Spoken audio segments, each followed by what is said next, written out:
What's going on, everybody? Welcome to another edition of the Halas Hall Hangover with Four-Star Chicago Sports. I am Brandon, guys. That is Dustin. Dustin, how you feeling? Good, man. How are you? Doing good, man. Not bad for a Monday. Excited to be here. Yeah, We it's got, the bare minimum on a Monday. That's what this is. yeah, It's yeah. just We're like gonna an shoot the earlier shit. bare minimum. So please be active in the chat, guys. We'd like to interact with you. Yeah, we're going to talk a little bit about whether or not the Bears should draft a running back in this class. We find it to be a good one, both Dustin and I. We're going to talk about Caleb's progression. And we're just going to shoot the shit. Like I said, guys, feel free to join the conversation. All that and more after this.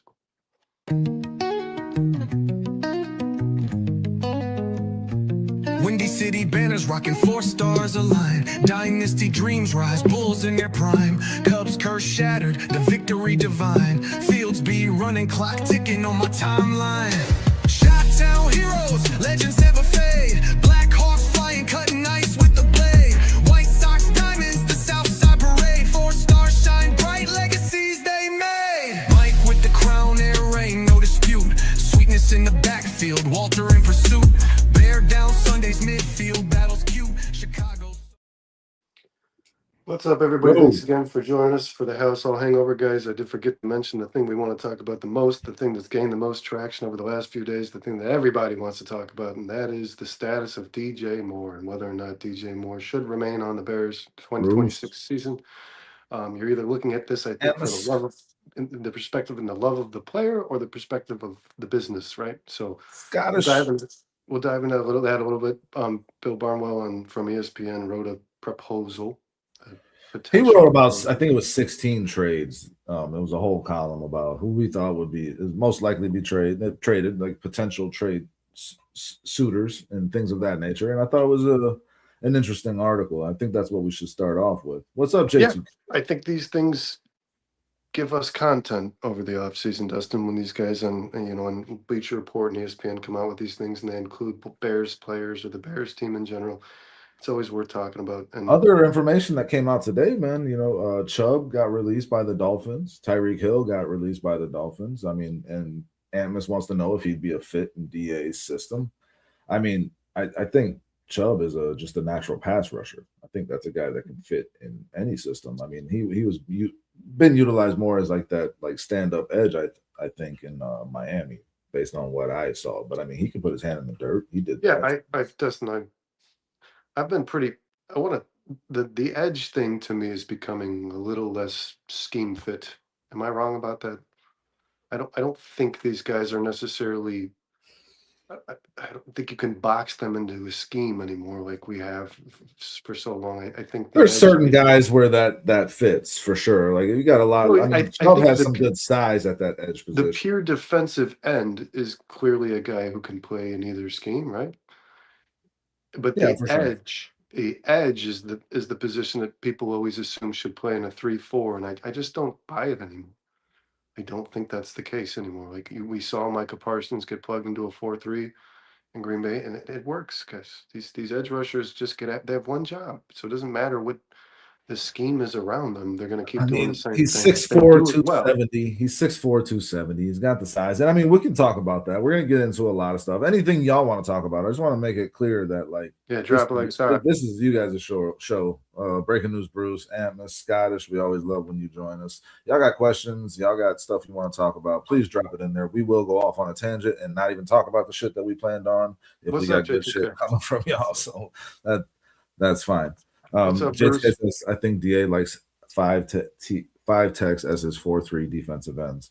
So I mean, and we talked about a guy on Thursday in Sap, a guy who's played that at Florida that has the potential to even be a 3 tech as well in the NFL. There's a lot of interesting options, and I think Dennis Allen has an ability to take versatile guys and find ways to utilize them to his advantage and to their strengths within his defense. So that's a good thing, right? That you feel confident that this coach can take guys that might be square pegs in other people's systems and really make them, the circles that'll fit in that round hole in his defensive system. Yeah, I think we saw improvement in a young Austin Booker playing under Dennis Allen, and I think you're absolutely right, Dustin. I think Dennis Allen does a very good job at putting people in the best position possible and utilizing their strengths, and also developing their weaknesses. Where a lot of coaches would just say, he's not good at this. Let's make sure he's not doing it. But I think Dennis Allen sees more in a player. You know, Yeah, for sure. He sees and he's good at finding what their strengths are and really honing in on that and putting them in advantageous positions in that regard. yeah, I thought Uh, Austin Booker played really good against the run. I thought he developed really well Austin towards the Booker end of showed the signs of that in his rookie season too, in my towards mind. the end. He was He's setting gonna an be a edge. He was, yeah. Brandon, Sean Trojan. I've never seen this name before. Have you? I have not. What's going on, Sean? Sean, what's up? Thank you for Thanks for being joining here. us, brother.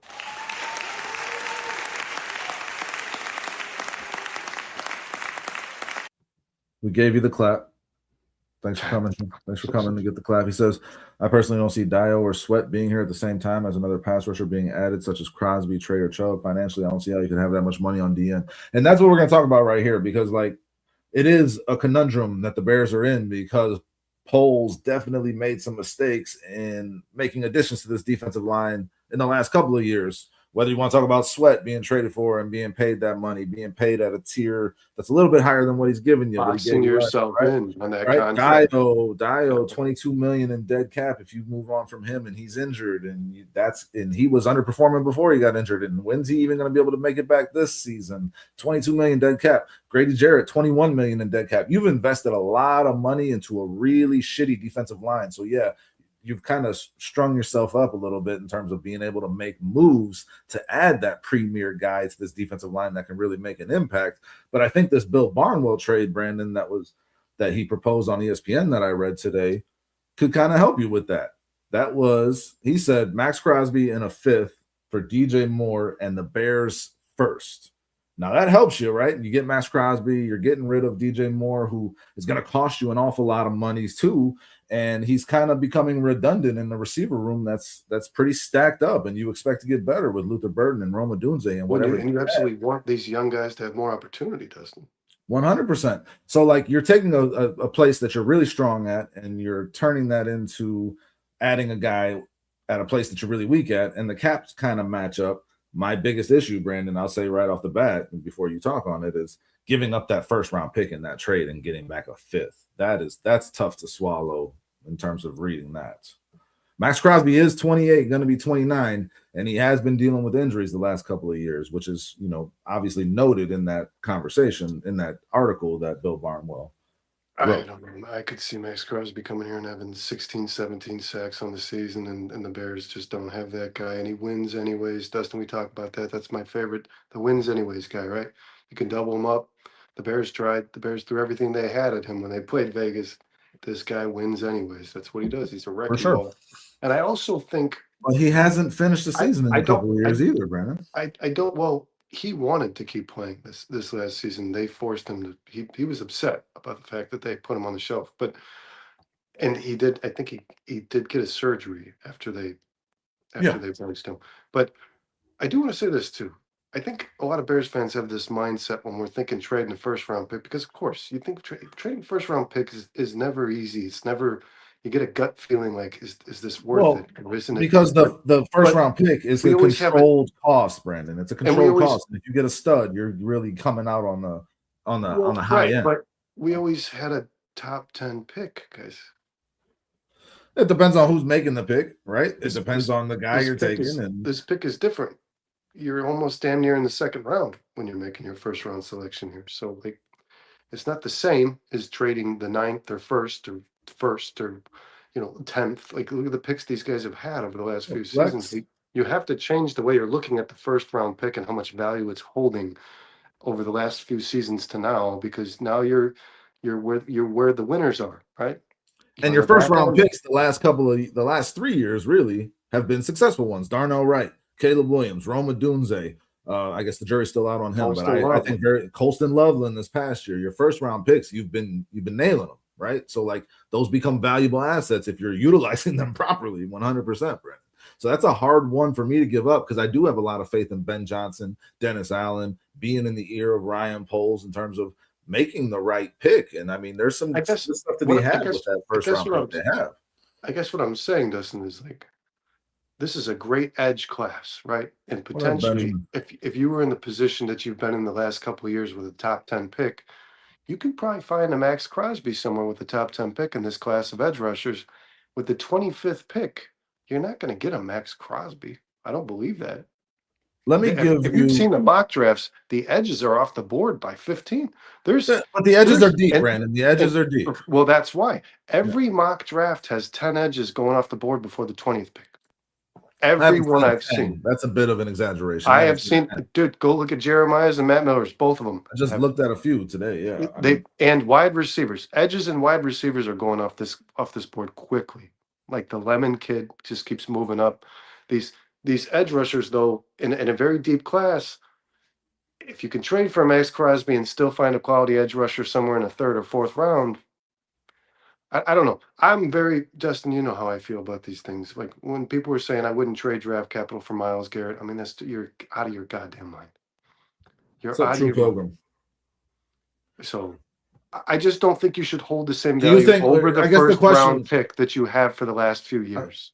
I think the value for the first round pick in terms of being a Bears fan has gone up over the last few years, Brandon. I think it's gone up. Because they're hitting on these first round picks. That's the point I want to continue. But the pick has gone down as they succeed. In terms of the value of the pick, it can still be a strong one. But here's my thing. Here's my question when it comes to this.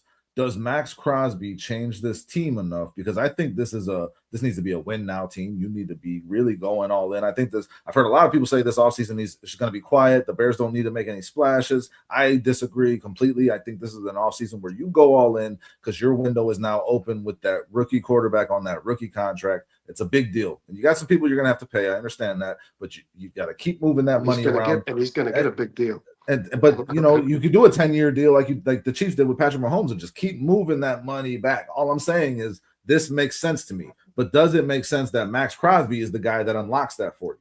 Is Maxx Crosby the guy that takes your defense from meh to holy shit, this is a good defense? Because if he is, then you don't think twice about that trade. I view him as a top 5 edge rusher in the league. Oh, so yes, is your answer yes? Yeah. So what if listen, I think giving up a first and getting back a 5th in terms of giving up DJ Moore, that's tough to swallow for me. Now, DJ Moore has taken a big step back in terms of production in this first year with Ben Johnson, man, with this core of receivers, these receiving threats. And then when you look at his contract, Brandon, let's just say it's concerning. This could become a real albatross for the Bears if they don't get out of this contract. Well, 28. Let me read it off real quick. $28.5 million cap hit in 2026 total. That's 9.39% of your cap. Next year, $28.5 million. 10% of your cap. That's 8.94% of your cap. He would be $35 million in dead cap if he was just cut this year. He'd be $8 million next year. In 2028, again, $28.5 million of your cap, and that's 8.52% of your cap. So over the next 3 years, this guy's damn near 10% of your cap. He had 682 receiving yards, Brandon.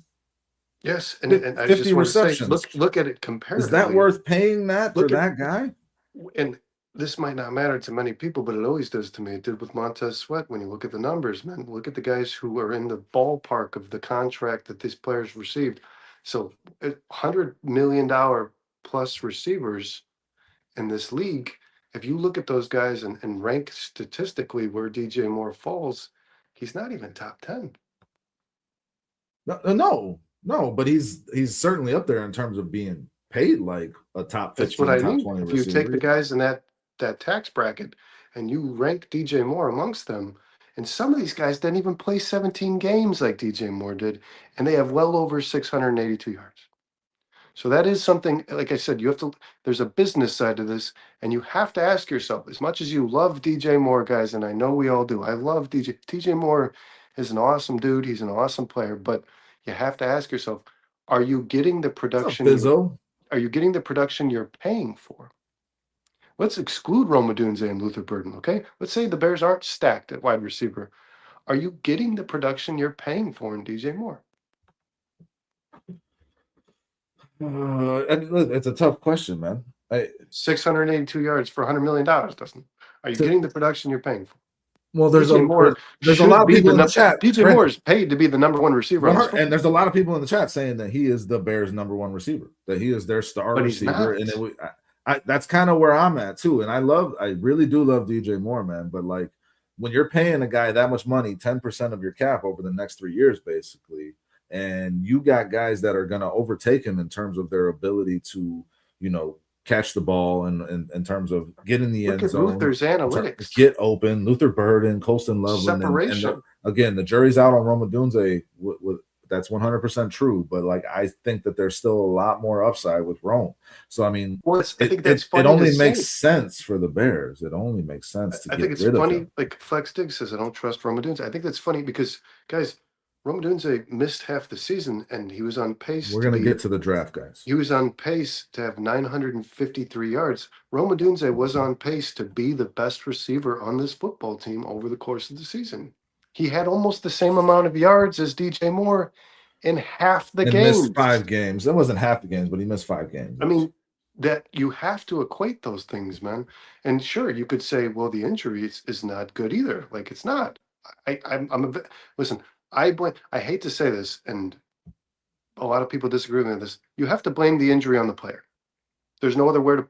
You have to put the blame somewhere. There's nowhere else to put it. You have to, right? So, like, when Brisker's missing multiple games over the course of seasons with concussions, it's on Brisker. That decides whether or not Brisker receives the second contract. So, yes, Roma Dunze was injured and he missed some time, and that didn't hurt this team all that much because they had a DJ Moore. So if you tell me that you're worried about Rome's health and you don't trust that aspect of it, I get it. But if you're worried about his production, he was on pace to be 1,000-yard receiver. He was on pace. And when he came back, Brandon, he he was playing hurt. On top of it, and it seems like a lot of people get a pass when they play hurt, like Jalen Johnson, and he still made the catch. Exactly. Wrong. But here, Flex says the thing right here, and a lot of people in the chat disagree with us, and that's cool in terms of is DJ Moore expendable and should you want to trade him? But Flex says a lot of mouths to feed. DJ didn't get a ton of targets. Why is that going to change, Flex? And that's kind of our point. Like, there's not enough to go around to where you're paying a receiver almost $30 million.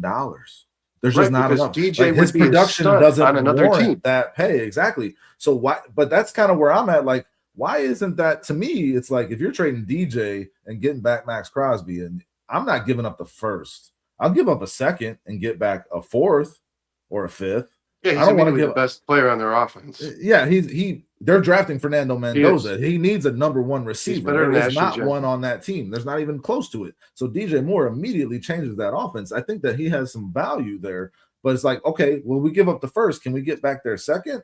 I don't know. Maybe I'm just completely overvaluing DJ. And DJ Moore. We're talking about it, Brandon. His contract is an albatross potentially for any team that takes that on. DJ Moore is making a lot of money. And maybe he could get more production in Las Vegas. He would. Where you're going to definitely get the payoff on that money that you're paying. He would provide the production that he's paid for on another football team. Him and Brock Bowers would clearly be the best players on that offense. I still think I still think Ashton Genty is a stud of a football player. I think when that offensive line is established, that kid's going to go fucking wild. I really do. But I think Fernando Mendoza is going to be a damn good quarterback too, man. Adding DJ Moore to that, that's DJ Moore and Brock Bowers would immediately be the best players on that offense. And DJ Moore would be worth $100 million because he's probably going to have 1,300 yards on the Raiders offense. He's not, like you just said, man. Why would that change? It's not going to change here. No, because the mouths are still there that need to be fed. There's not enough targets to get a guy like that. You're not going to see less Luther Burden, right? No, you're going to just see more. Colston Loveland, it was said earlier in the chat by Sean, our new member. Hopefully you subscribe, Sean. I think you should. But it was said by him, Loveland is our number one. And I agree with him. Loveland is the biggest offensive threat in terms of catching the ball and getting open on this team. He's the best pass catcher. You're going to see these guys get better and better and get more involved in the offense. And even Roma Dunze, in my mind. And it's not a knock on DJ Moore to me. It's more of a thing of how this team is constructed. You're very weak in this one spot. You're very strong. And some players kind of become redundant in this other spot. So why not see what you can get out of them and really eliminate a giant cap hit from your team? Because to pay any receiver on this team right now with the talent you have, that much money, it doesn't make sense. Because Caleb has been doing a good job of distributing that ball. And nobody's going to be that 120 target and 150 target 100 catch guy on this team right now. I don't see it. Do you think that Ryan Poles wasn't aware of this when drafting Luther? What's up, Mikey? Sean or Dustin, do you think Do you think that Ryan Poles, when drafting Luther Burden in the second round, while already having Rome Odunze and DJ Moore on his football team, do you think this wasn't maybe him opening the idea of he knows how much this guy's paid? You had a chance to draft a kid in Luther Burden, who's third in the league in separation, guys. I mean, the number, if you look at the analytics of Brandon, that Luther would Burden, make sense if they didn't just extend him like the offseason before, like they literally just gave him right? that They extension. I did, think but they were pretty you can confident and still, comfortable when they a good did it. GM will still always leave those doors open. Always. You don't For tie sure. yourself down. Yeah, And you don't, but when you give that extension, Brandon, you make it a you lot don't, tougher to offload that guy too. you That's a don't lot of fall in money. love with people. That's the one thing that Ryan Poles has. I found that he's done this before. Don't fall in love with players, man. Yeah. Don't. James says don't you guys are making it sound like we will be the only team. We're just talking about the Bears. Obviously, there's other teams there's going to be a shit ton of teams calling about Maxx Crosby. I think when you're talking about getting a DJ Moore back, and then if you're talking about a first round pick, I don't see any other teams that are going to offer something that's comparable to that in my mind. If DJ Moore is the guy that we all say he is, we all have seen him be for the Chicago Bears. That's a very talented receiver on a team with really no talent at the receiver position. That is a huge deal to a team like the Raiders, especially when they're about to draft a rookie quarterback and they got their new offensive coordinator Guru as their head coach. DJ Moore would be huge for them. And that's the point too, Dustin, is like DJ Moore is the guy we're talking about trading day in and day out because he is a fucking good player. You're not talking about trading Jade Walker for Maxx Crosby. You're talking about trading a quality football player who's paid a lot of fucking money. I don't negate how good DJ Moore is at all. And I agree. That's kind of the point in this conversation, that he's a Yes. really catchable, he's a really good asset to be having this Yes, trade to but get back a really good asset. But because you've spent so much, you've put so much, you've invested so much in the wide receiver room, it does make him expendable, does it not? Yeah, that's the ultimate point to me, Brandon. And the point's being made by people who are defending DJ and saying, he just didn't get enough targets, but that's just not going to change. That's still the reality. So that becomes, to me, a very strong point in the case of saying, can we get something for this guy and offload all this money? Can I get a third round pick for DJ Moore and move on? Even if it's not Maxx Crosby, the Bears are in a really tight cap space. DJ Moore makes a lot of money. And this is the way it works. And is that worth it? Because Sean told us today he read some, I don't know what writer it was, that said Cole Kmet is the most tradable piece on the Bears. Well, why? No, I said that. Okay, well, why is report? that? Yeah, because he's paid a lot of fucking money, and he just strengthened this position. Yep, and he's also valuable to the team that would be getting him, Brandon, because he is a good tight end. Cole Kmet is a good pass catching tight end. He is. He's not as good as Colston Loveland. So Colston Loveland has already overtaken him and will continue to just create a bigger gap in terms of where Cole Kmet is and where Colston Loveland is going. That's going to happen. So that is what makes him expendable for the Bears. But for a team taking him on, he might be worth a fourth round pick or a third round pick because he is a damn good pass catching tight end. And he showed himself to be a very important part of this Bears offense this past season. Even with Colston Loveland here. And when good teams trade good players, Dustin, it's because they have a lot of assets in that position. That's how it always goes. Let's present the other trade that Barnwell talked about, because real quick, Brandon. I just want to know from the chat. We got a lot of comments on it. I'm feeling the vibe that it's like, don't trade DJ Moore. We don't want to, give up a first round pick, whatever. But like the trade, just to lay it out flat, was Maxx Crosby and a fifth round pick from the Raiders. And the Bears are giving up DJ Moore and a first round pick to get that back. Would you guys do that? Yes or no? You guys can just throw it in the chat if you got the time and the inclination. Just let us know. Would you want to make that trade? I really want to know like where you guys' thoughts are at, because again, the first round pick gives me a lot of pause. I don't know that I would do it, and I am an advocate of moving on from DJ Moore to clear up some cap space. That's the thing. Like that's the Roman thing. says no. That's the thing you have to stress. Izzo says no. That's the thing you have to stress, Dustin, is the first round pick matters more to you than DJ Moore. 100%. It does. It really does. But that's not a knock on DJ Moore in my mind either. But you're worried about the future assets. James says he would. The guys that you have. 1,000%. Wow, James. Yeah. And then we know that we got Mac out there. There's Trey Hendrickson out there. There's Bradley Chubb now who's out there. There are other options in free agency. And there was another option that we were talking about because in that same article from Bill Barnwell, guys, keep throwing it in there, yes or no on the Maxx Crosby for DJ Moore trade. You're giving up a first round pick. But another thing that was thrown out in that Bill Barnwell trade proposal article, he had the Baltimore Ravens trading a fourth round pick. That's it. That's all. A fourth round pick to the New York Giants for Kayvon Thibodeau.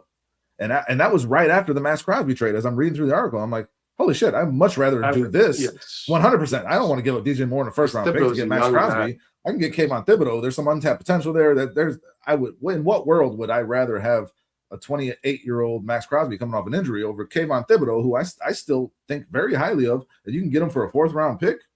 Yeah, and Abdul Carter showed at the end of that season that he's a fucking monster. So they would I would much rather do that, Brandon. Just for the record, I would much rather do that trade. If you can give up a fourth round pick, I'd give up a third round pick for Kayvon Thibodeau. I really would.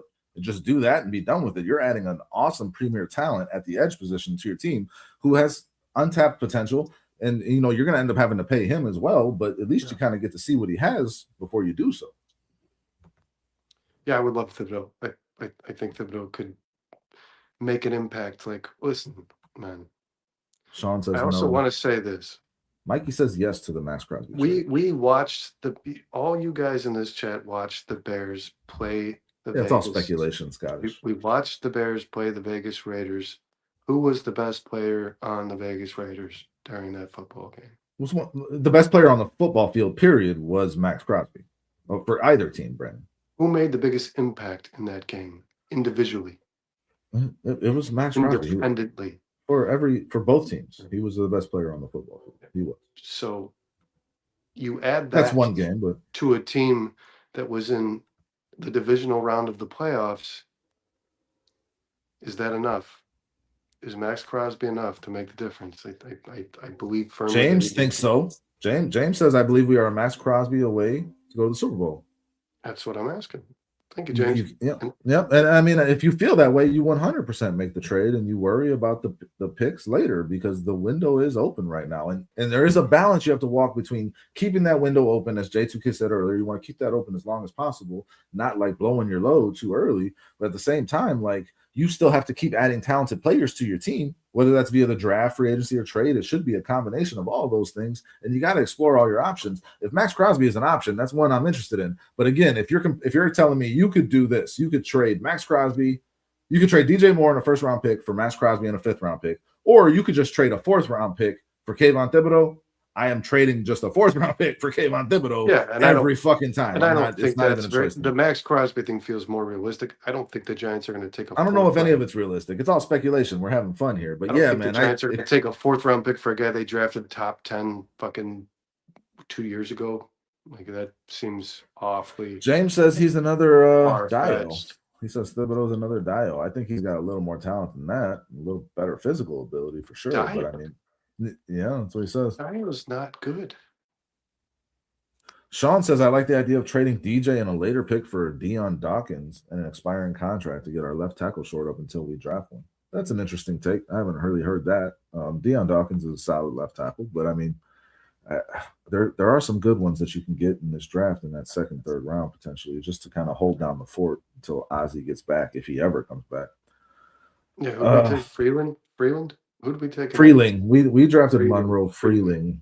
Yeah, but I mean, I think he's gonna fly. We were able to get him late in the first. I think he's gonna fly up draft boards personally as this draft season comes to. Guys, if you didn't see that episode of the Bare Minimum, go check yeah, we did the whole mock off-season simulation, mock off-season simulation, mocked it all. Yeah, through that what is that stick to the model thing. There's some very unrealistic shit in that, guys. Just for the record, we traded DJ Moore for the Baltimore Ravens' 14th pick in that offseason. That was pretty awesome. Yes, I know everyone would do that. This season approaching 2026 is the fourth season for Thibodeau. So this is where that comes into play for sure. And that's why you would get a Thibodeau for a fourth round pick. Brandon J2K is bringing it up right here. He's in his last year. You'd have to sign a contract, which could potentially be more than Sweat. I don't know that it is or isn't. I mean, I haven't looked at the numbers in terms of what Thibodeau should. But they don't have to pay Carter based on his production. Time. But he's talking about who trades for him is going to need to sign him the same way you had to with Sweat. Right, and he's saying that's the reason he's only worth a fourth. I still disagree. I still think he's worth more than that. as far as Well, the Giants are concerned. all I'm saying is There's you no got to strong think arm. you got to think about that if you're the team taking him on because you're committing to paying that guy. You Right, gotta, but there's you're no gonna have to pay strong him, arm. yeah. There's no strong arm over the Giants for Thibodeau. Besides the fact that they don't want to pay him, Brandon, which plays a big role in a lot of decisions these teams make. That's why the Bears got Joe Tooney this past offseason because the Chiefs could not pay him. But you don't know that. Okay, very good. So I mean, I texted you guys about this before the season started, and you and Sean said to me, like, there's no chance that the Giants are going to part ways with any of these guys. And I told you they can't pay them all. You got Brian Burns on a big deal. You drafted Abdul Carter. What is your point, You Brandon? got Dexter Lawrence. You got the trading the Giants getting rid of one of the, which by the way, Thibodeau is one of the younger guys. Burns and Lawrence are older. Who's to say that Thibodeau is the piece they're willing to part with? Well, Burns is obviously a guy they're not willing to part with. He's their sack leader. Brian Burns. They just traded multiple picks to get him on their team. Yeah, and Abdul Carter will probably be better. If there is an odd man out, it's Kayvon Thibodeau. But I like the point J2K is making in terms of if you're a team trading for him, you got to really consider: do I want to pay this guy? You think a 4th round pick is going to land you Kayvon Thibodeau? I don't know if it's realistic or not. It's all speculation. What do you this think? guy does a lot of research. I ask you what you know. I ask you what you think. I think you're a bitch, Brandon. Well, tell me what you think. Just I said, what do you I think it's possible. I don't know. I think that's what makes it possible. I already said that, and you said you disagree, so we can move on. I said what makes it possible is that they don't want to pay him, and the team who's taking him on is going to have to pay him because otherwise, why trade for him at all? So that's what makes that possible. He's on the last year of his contract. Right? Yeah, they can give that's what makes. He's a 1st round pick. You can get a 5th year option. Okay. I just don't think this Giants are so strong armed that they have to accept a fucking washing machine to trade a guy who they drafted. I don't know that they're strong armed. Wow, the chat is going crazy, y'all. Which is awesome. Let me get to it a little bit. J2K says, did we learn anything from Ryan Pace? And the Prophet says, apparently not, J2K. Yeah, in terms of, it's overextending with the cap and then ending up in a bad place. But you do see a lot of teams manipulating this cap, teams that continue to have good players and keep them on their team by pushing money down the road. It's kind of the way teams are doing it now. That's what the Chiefs did. The future of the NFL. So I mean, like, if you do it the right way and they're players that you want to keep, and you get out from them early enough, trade away a Tyreek Hill before he becomes too expensive. There are ways to get it done, but it's a tightrope balancing act that you could fall on your fucking head for sure. And Ryan Pace 100% did, so that is true. Skyler says, I think Poles might trade for an edge or a defensive tackle like he did for Big Joe or Jackson. Yeah, like the way he approached this offensive line in this past offseason, me and Brandon have been saying this, and Scottish, but I know you've been in agreement. That's the way he needs to approach the defensive line. The problem, though, becomes with this defensive line versus the offensive line last offseason is that you already have so much money tied up into this defensive line. You currently have so much money already tied up. So you're kind of hamstrung. The Grady Jarrett one on top of it, right? So making trades or adding more cap to this is going to be really hard. The draft might be the only way you can actually get out from underwater with this defensive line. And can I ask you this? If the Giants were willing to trade TJ for Sonny Styles was ridiculous. It 100% was J2. If the Giants were willing to trade Dexter Lawrence or Thibodeau, who would you want? Dexter Lawrence, without a fucking doubt. Not even close. I think the defensive tackle is where the Bears need to make the biggest impact. Yes, that's what is this who's this? Bears Capo. I believe the Bears are going young on defense in the draft, pass rusher especially. Love the content. Love you, Bears Capo. Thanks, appreciate you being here. Yeah, thanks for hit that like button. Yeah, keep the chat coming, man. Keep it coming. This is awesome. We're just having a conversation with the chat right now. With all of y'all, I got to be honest, it's a little hard. Ball out 05. I've never seen this name before. He says Eagles do it every year. Yeah, they push that money down, but they're eventually you got to pay that bill. It catches up to you. You can stretch it out. You can keep that window open for as long as you want, but there will be a year where shit gets bad, and then hopefully you can bounce back quickly after that bad year. Ball out 5. And the Eagles do a tremendous job of drafting talent. Oh, that didn't work out very well. But thank you for being here, Ball Out 5. I appreciate. They draft impeccably, man. Yes, the Eagles' window is closing. That for sure. But like they did get a Super Bowl out of it. They were able to continue to add talent, add new talent on top of keep the talent that they had. They moved on from some people. They moved on from Sweat, right? They moved on from Milton Williams last year, and those guys went and made impacts on the teams that they went to. But they were able to still kind of replace it. They were still a playoff team this year, but it does seem like that tab is coming up for the Eagles in terms of how they did that. So it's like it's a double-edged sword, and there's going to be negatives and positives. This is tough to say after Fangio retired, but I think the Eagles could have the best defense in the NFL next season. I don't know about the window thing. I don't know. Their defense is getting better. Kyle said the same thing. The Eagles are falling apart. They're imploding. I think Jahad Campbell and they have a lot of young Makuba players on that defense that are only going to get better. Yeah. Makuba's going to be a leading safety. Dwayne asked this question: what if they want Loveland in a second-round pick and that's it? Would you Not do a it? chance. Fuck no, Dwayne. No way am I giving up Colston Loveland for Maxx Crosby. No way. Colston Loveland is an all-pro tight end next season. He was an all-pro tight end this year if he had been involved in the offense the way he was, starting in that's what I'm saying. Half of the season, right? Like, I have no question in my mind that Colston Loveland's an all-pro player next year. Relentless Mikey says Zion is a good defensive end, but you don't know what he'll be in the NFL. The same can't be said for Max. You know what he is. He's an all. Has he been an all-pro yet though? I don't know that he even has been an all-pro. Maxx Crosby. He's good. He's very good. He gets a lot of pressures on the quarterback. He gets after the quarterback. He needs to be double teamed. We know he's a premier pass rusher. I don't rank him first or second in the league. That's where you would have to be an all-pro player on a first team. I think Myles Garrett's a better player than he is. Burns. Sean says, any takers on Blankenship to replace Brisker or Byard? Hell no. I do not like Reed Blankenship at all. I think he's a terrible coverage safety. He's worse than Brisker in coverage. I'd much rather have Brisker. That's the kid from the Eagles, right? Yeah. He's the other white guy on the Eagles, as he says.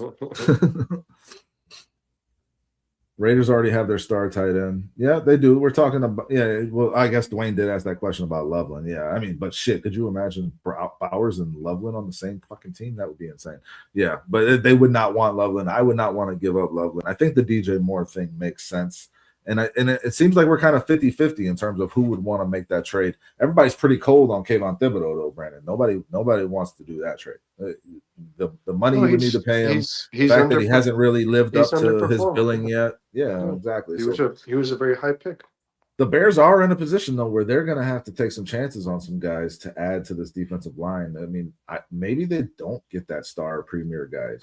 Maybe they don't. Then maybe they aren't able to sign Trey Hendrickson for what, $15 to $20 million a year, with all they already have invested. He said 22 is the least he'll sign for. So maybe they aren't even able to do that. Maybe they aren't able to get Bradley Chubb. I have my reservations. I have my reservations with Trey Hendrickson outside the injury. I do with his production. He's getting there, man. That guy has worked his ass off his entire career, but it's catching up to him. He's beat up. Yeah, and Maxx Crosby again. Analytically, if you look at his numbers analytically, he fell off a cliff. Trey Hendrickson did. So I don't mean the sacks were there, but his win rate was not good, guys. Look at what J2K is saying here. Do you remember when we signed Jared Allen? That ended poorly. Yeah, 100%. And that maybe that's what this Trey Hendrickson thing is. I think that's what J2K is saying. I would rather go for a Bradley Chubb, and as people have pointed out in here, Khalil Mack. I think he's still got some in the tank, but it's like, what are you going to do? A 1 year, $17 million deal? Can I propose for Khalil Mack? Yeah, please. If the Bears are able to get the wrecking force in the middle, are Sweat and Booker enough? Ask it one more time, please. If the Bears get that guy in the middle, that guy that wreaks havoc, the defensive tackle, the 3-tech that constantly provides pressure, are Sweat and Booker enough? I think Booker is only going to get better. I think if Sweat plays the way he played this season and his next season, yes, I really do believe that, Brandon. I think the defensive Dexter is the problem on this defense. And Sean asked, could Dexter be a trade piece? And I don't think so. I don't think anybody wants him. I don't think he gets you anything. No, because I think he's going to ask for like 17 million a year, man. I think that guy's going to go for the bag. There's no way he's getting that. There's just No, no way. not. I think this is what his agent's going to. With his numbers, Dustin, his sack numbers, that's the market. That's what's going to dictate. I guess, man, to an extent, but like, yeah, no, I don't think that you're going to be able to trade Dexter for anything of any value. No, and I think, listen, I think bring back Mac. I don't dislike Dexter. He didn't become the guy the Bears hoped that he would, but I think that he serves a purpose as a role player on a football team. I do. For sure, in a rotational aspect at that defensive tackle 100%. position. Yeah. So if you can keep him for cheap, then he makes sense. But I mean, I think Dexter's your best pass rushing tackle. They're not good guys. None of these guys are pass rushers. He's your best. And it's like I said, he's not the answer. We know that now. Okay, we can all say that. I think I'm not jumping to conclusions here. I think it's pretty obvious. Jalen Carter was the answer, right? I want to know from James, what do you think Trey Hendrickson is going to make on an annual basis in the NFL on his next contract? Do you think 15 to 20 million is unrealistic? Do you think he's going to make more or less? What are you saying? He said he won't take anything less than 22. He said that. His agent already said that. Yeah, I mean, which by the way, guys, a year ago, he said 30, and then he got injured and he got real modest.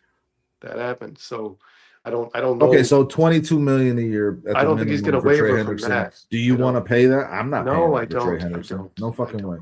No, I don't. Listen, guys. I think Ryan Poles very much entertains the idea of Trey Hendrickson. I don't like it. I don't. Yeah, I'm hoping that they're not able to do it because I think that guy might fade into the shadows. I think J2K was alluding to that with that Jared Allen references. That's what Trey Hendrickson could be, and I'm not really in on that. I'm with the J2K. I think he might fade into the shadows. That's what I think. I'd much rather go for a Bradley Chubb. I'd much rather go for a Khalil Mack than Trey Hendrickson. I think they say that the prime of a player, an edge rusher, is from 27 to 31, right, Dustin? 32? I guess. I don't know if that's prime to me. I think it's more like 26 to 30. I looked it up. Google said 27. I can't remember where the ending what the latter year was. I believe it was 31. It was a 4-year prime. 27, 20, 20, 30. So 31. And what is 27 to 31? What is 30, what is Trey? What is Trey? He's 31 years old, I believe. I'm not throwing $22 million at that fucking guy. I'm good. Yeah, no, I think I am as well. Flex says, I really hope Poles, Ben, and DA come together and get this draft right on the defensive side. I think they can, but they whiffed on last year's defensive picks. I think that's still to be determined in terms of. That's a good segue to a segment we're not ready for, but that's like well, it's also a good segue to a segment we are ready for too. So what do you want to do? But I was just gonna say, I think the book is still you don't know about Shamar Turner, you know what he's gonna be. Zay Frazier. So I mean, like, he didn't even play football. So like, what if he turns into something? We all liked that Zay Frazier pick when they made it. Toolsy cornerback, great size, could be that ball hawking cornerback in the NFL that you kind of stole in the draft. I mean, that was all of our takes when it happened. So let's actually see him play some football. Hopefully we can get to that point before we say they whiffed. Ruben Hippolyte played one game and got destroyed by Darnell Washington and never came back. So I don't know. I think Al Harris is a really good judge of talent. I think he had something to do with that pick, obviously. So let's see if it plays out. And Booker will definitely be better, Dwayne. I agree with you there. Guys, so can we just thank the gods that Al Harris slipped through all the cracks that were the interviews for the defensive coordinator positions. This dude is coming back. I can't be happier about that. Bieniemy and Declan Doyle are gone. You're going to retain one of the most important pieces on this coaching staff in Al Harris. I'm thrilled about that. Yeah, and you still got Antoine Randall out here. You still got JT Barrett. You promoted Press Taylor. I mean, I think that a good, you still got your offensive line, defensive line coaches, like a good, core piece of like what this coaching staff was. We thought when it happened, when all this stuff came together last offseason, that Al Harris and Antoine Randall were the two best signings for that coaching staff, and they're still here. So that's great. That's a great feeling to me. Yeah. James says, I would not touch Dexter. He will play his ass off this season. He needs to make sure he gets paid. I mean, I guess, I don't know, man. I would love to. I've been waiting for Dexter to Listen, turn into something for I've 3 said years this now. before. I don't like to pick on Dexter. I get people start to dog on me, but like Dexter might be the worst run defending starting tackle in the NFL. North of 25 million for Trey Hendrickson. Yeah, no, thank you. Dexter cannot fill a gap if his life depended on it. So that needs to be accounted for. He's got the sacks, the numbers are there. When it comes to the run, go look at his PFF grades. He gets pushed off the line as soon as the ball, he stands up. Dusty, Yeah, J2K. Maxx Crosby has not finished Right. the season in 2 years. That's a concern. This guy stands up. He's laid off the snap. I mean, that's And the he bill on gets him. That's what it's moved off been the since he ball. was in college. Since he was in college, it hasn't changed. It hasn't really gotten much better, Brandon. That's just the reality. That was the concerns with him: the lack of leverage, the lack of get off, and his too much height, too much size at that defensive tackle position to really, ever be that effective. He was a project. It was all about his RAS score, his physical score. That's what it was when he got drafted, and I hated it at the time. And it started to grow on me, but like a lot of those issues are still there with Dexter, and I don't know if they're ever going to get fixed at this point. I don't know. And you can't be a liability in one aspect of the game to be the answer in one of the most important positions in the game. The three tech is one of the most important positions in football, guys. I don't care what defense you're playing or what scheme you're. The three tech is a guy. If you get your hands on a guy who can change things, your defense will be okay. I believe that firmly. Like you need a guy who can fucking wreak havoc. You need a guy. Listen, if these edges are good, okay, let's say Montez Sweat and Austin Booker are better than everybody thinks they are based on the production. Let's say that those guys are getting home quicker than the average defensive end in the NFL. If the quarterback always has a pocket to step into, it's irrelevant. Yeah, The edge because they're doesn't going to go right matter by him. Yeah. because they're just For going to sure. let those guys. They're just going to let those guys back there. You need somebody to push. The pocket needs to be closed. It's the thing that the Bears cannot do. They cannot get rid of the pocket. The pocket is always there for the opposing. Malik Willis stood inside the pocket and threw like a 90% completion rate against the Bears, man. That's not okay. And it starts with Dexter. Couple of things here. I think Phil said AI said for him that the prime for a defensive end is 25 to 28. Some get better after. Okay, so Hendrickson's well past that as far as AI is concerned. Tom Johns, is this a new member of the chat? I've never seen this gentleman What's before. going on, Tom? Thanks for joining us. Dexter's a bust. It's useless work. I do think he serves a rotational purpose. He's not your answer, and you cannot be giving every opposing quarterback a clean pocket to throw. The pocket is wrecked by the defensive tackles, guys. This is a great segue into is. what we want to get into with this NFL mock drafts. I just want to hit a couple more chats before we move on to that. J2K says, I hate that I was right about Dexter. Relentless Mikey says, what would you two guys do? We did a whole offseason mock on Thursday on the bare minimum. If you didn't catch that, Mikey. Dexter we kind of fucking killed it. We got an A+. We got Dexter Lawrence. We traded DJ Moore for the 14th pick and drafted Sonny Styles. We went for the Giants. Yeah, we went for a fucking monster tackle. That's what we did. Tom John says, also I could live without ever seeing Grady Jarrett play for us again. I thought Grady Jarrett played really well towards the last half of that season and into the playoffs. Grady Jarrett's making a difference in a lot of ways. In terms of his leadership and the accountability and the change in culture, obviously a big factor in that. Him and Joe Thuney were. Joe Thuney, Grady Jarrett, Kevin Byard, they're providing things that most of the players on this roster. Listen, guys. Ted Johnson's actually a good defensive line coach, Flex. Think about this, guys. Like 60 years old. This guy's been coaching defensive line since Kevin Byard was made a captain the year he was signed. Okay. Kevin Byard was the guy giving the pep talk before they went on the field, as were Grady Jarrett and Joe Thuney. What does that say about the rest of your roster? There were no leaders on this team. There are a lot now, and I think when you add guys like that, it enables younger guys to step up into those leadership roles too, which you saw Caleb Williams start to do. You saw, I think Darnell Wright will eventually be that guy. Yeah. So I mean, you see guys stepping into that role once they feel that comfort level and they see it exemplified in front of them. Nobody saw leadership last year in that locker room. We know that. Yeah, Eberflus did have polls reaching for all of them. Let me get to a few more of these. And we passed on Rumor Jalen is Carter. rumor is Bears are trying to buy out Dio with injury. That's still going to cost you like $15 million. That's still going to be a big hit to your cap.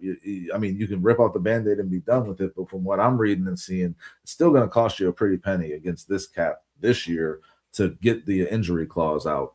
I think Dio's gonna be used as a tackle more often next year than he was. I do. Dustin, you had pitched that on the bare minimum. I think they might utilize his ability to swing. The guy can go inside and go outside. I think Dennis Allen can find a. We just talked about this. Dennis Allen can find a purpose for Dio. It's not as a pure edge rusher. It's absolutely. He did not become the guy the Bears thought he might be. No, I mean, I wasn't comparing. I always thought Jalen Carter was a much better player than even Darnell Wright, who they drafted with that when they traded back and gave the. I was very disappointed. Darnell Wright is a freak. The same as Darnell Jalen Wright's Carter. been damn good, but I was still He's very a freak. disappointed in the moment when that happened. And I don't know why he was Had a second hard team time All letting Pro. that go. What more does Darnell Wright got to do to be first team All Pro? Scroll says, "Did we get rid of DJ Moore yet? Dear God, I hope so." We talked about that a little bit in terms of the Scrolls, trade hey, potential. we had somebody on our side. And then J2K says the Cooper and Price picks were sneaky brilliant from our mock on Thursday. We did our mock draft with our mock Thank you, offseason. J2K. And we're gonna get into we're gonna be talking a little bit about that tonight. So here, guys, proud of that. there's so many chats in here, and y'all are fucking killing it. I appreciate you. If you haven't hit the like button yet, please do so. If you're not subscribed, you're one of our new joiners tonight. Please hit that subscribe button, hit that notification bell. It'll let you know when Thank we're you, on. guys. We'll Thanks be back on again on Wednesday. Me and Brandon do this every Thursday at like fucking midnight, and we do it till like 2 a.m. It's a lot of fun. But I wanted to get into some of these mock drafts that I've been seeing. There's a lot coming out now. It's obviously that season, but I just wanted to get a few of the more prominent ones, get them in front of me, and kind of see if there's a trend in terms of what these analysts think based on their intel the Bears are going to do. Because the whole conversation keeps coming back, Brandon, for us and for the chat. It seems like it's a defensive tackle, the 3-tech or the nose tackle. You need the pressure. You need the run stopping in the middle. The Bears couldn't stop the fucking run. They allowed 5.5 yards per carry. Like a lot of issues in the interior of this defensive line. We've all talked about ad nauseum now how much Dexter is disappointed in that role. So I went through and looked at some of these mock drafts, and I'm just going to go through them, Brandon. You tell me what stands out to you, okay? Field Yates for ESPN had the Bears taking Zion Young at 25. I'm seeing a lot of Bears fans doing mock drafts where they got Zion Young going in the second round. He's an edge center, dude.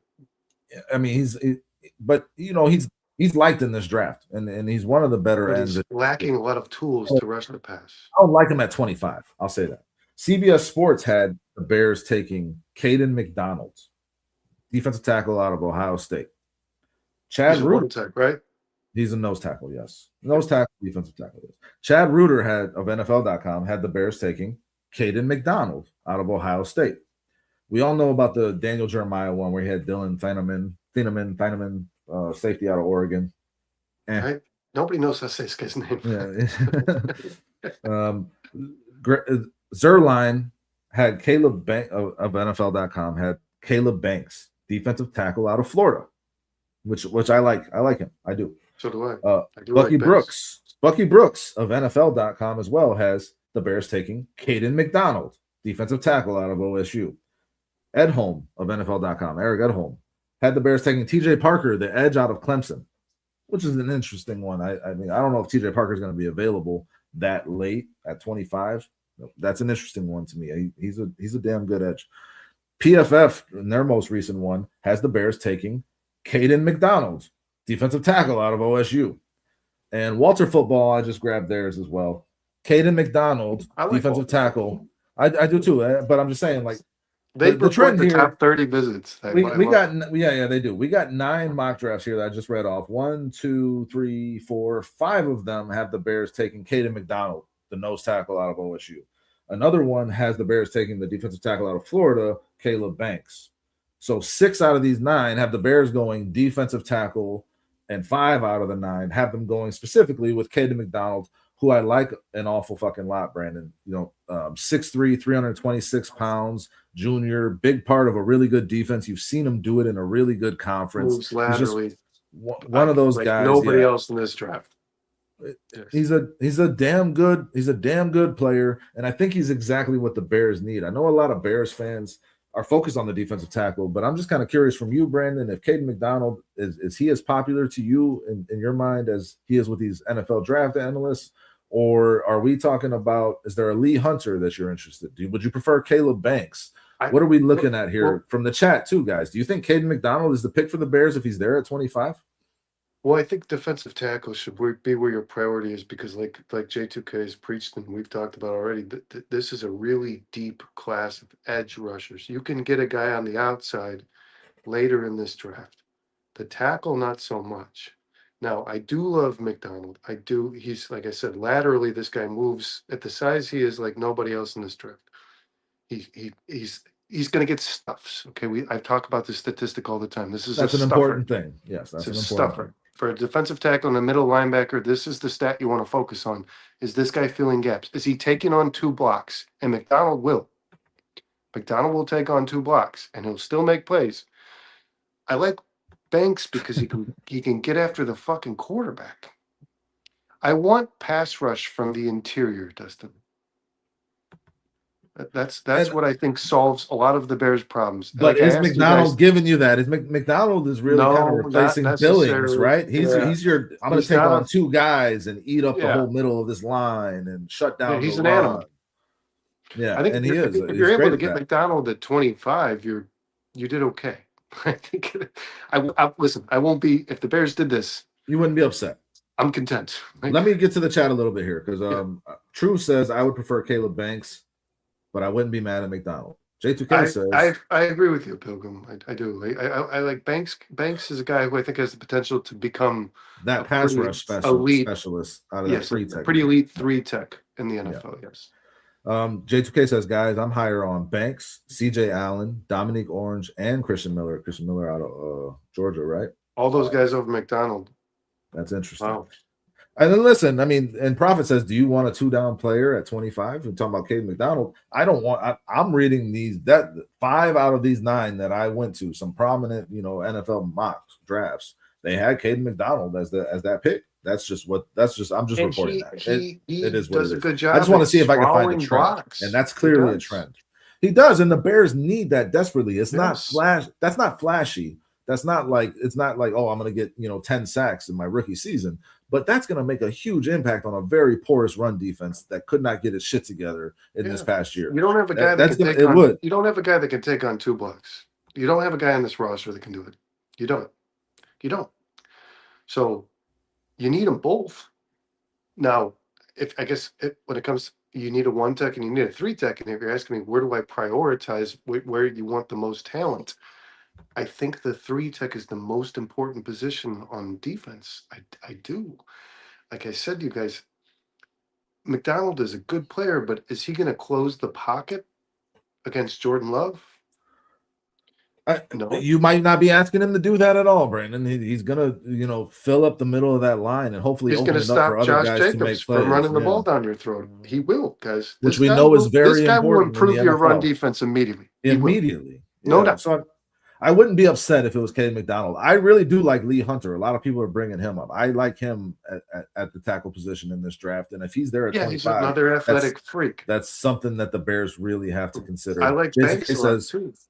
Yeah. And Banks was mock drafted once, I believe. I forget by who. Twice. You said twice. No, Caleb Banks 1 time. And it was by Zerline from NFL.com. TJ Parker was the other defensive line, and Zion Young. I'm good on. I don't want a Montez Sweat, man. I'm like, listen, I know there's a lot of Zion Young lovers out there, guys. Dwayne says. Zion Young is a replica of Montez Sweat. He's a hardworking dude who sets the edge. His pass rush. He's got 1 move. Those guys. That's a good point, Prophet. They struggle. I don't. In the NFL, you gotta be able to present different things to the player opposed from you. And I don't know that Zion Young doesn't show that to me, Dustin. I'm good on Yeah, that. it doesn't like stand out in like a very flashy way in terms of the skill set, in terms of the physical abilities for sure. I hear you, but like he would be another solid player. He would improve your defense as well, I believe. I would prefer him in the He would second help round though. He would help your run tremendously. Yeah, which the Bears still need. Like, listen, we can sit here and focus on sacks and pressures and getting after the quarterback. The Bears need a run defense. They really do. Now, listen, Prophet says I want edge or at 25 or linebacker. We can get a 3-tech or a nose way later. I think that's a good point. There's some really good fucking linebackers in this draft too. I personally think linebackers and safeties. This is a very good year to need a linebacker or a safety in this draft. 3-tech's your anchor, man. Yeah, you need it 100%, and you got to focus some strong assets on it, Brandon. But I like Darnell Wright, guys. But if Jalen Carter was on this football team, this season last season might have gone differently.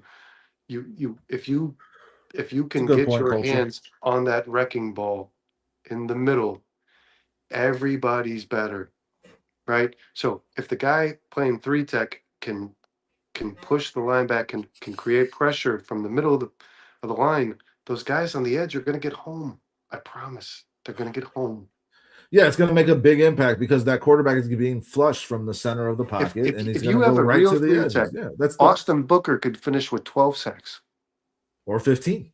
Yeah, for sure. I honestly believe that. I think Austin Booker is a talented enough player that if you have a guy in the middle who forces a quarterback out of the pocket, Booker's going to get home. You can't block Booker forever. He's a fucking animal. Like, the guy's a freak. But you gotta have some sort of push on the inside, and you just don't get it. Dexter is I think we're all in agreement that the defensive tackle position needs to be improved. I think the 3-tech is where I'm focused as well, Brandon. So I mean, Caden McDonald obviously is not solving that, but again, if they were to draft him, as a lot of these mocks are saying, I'd be pretty happy with that because I think the run defense is also I would not complain about that. Yeah.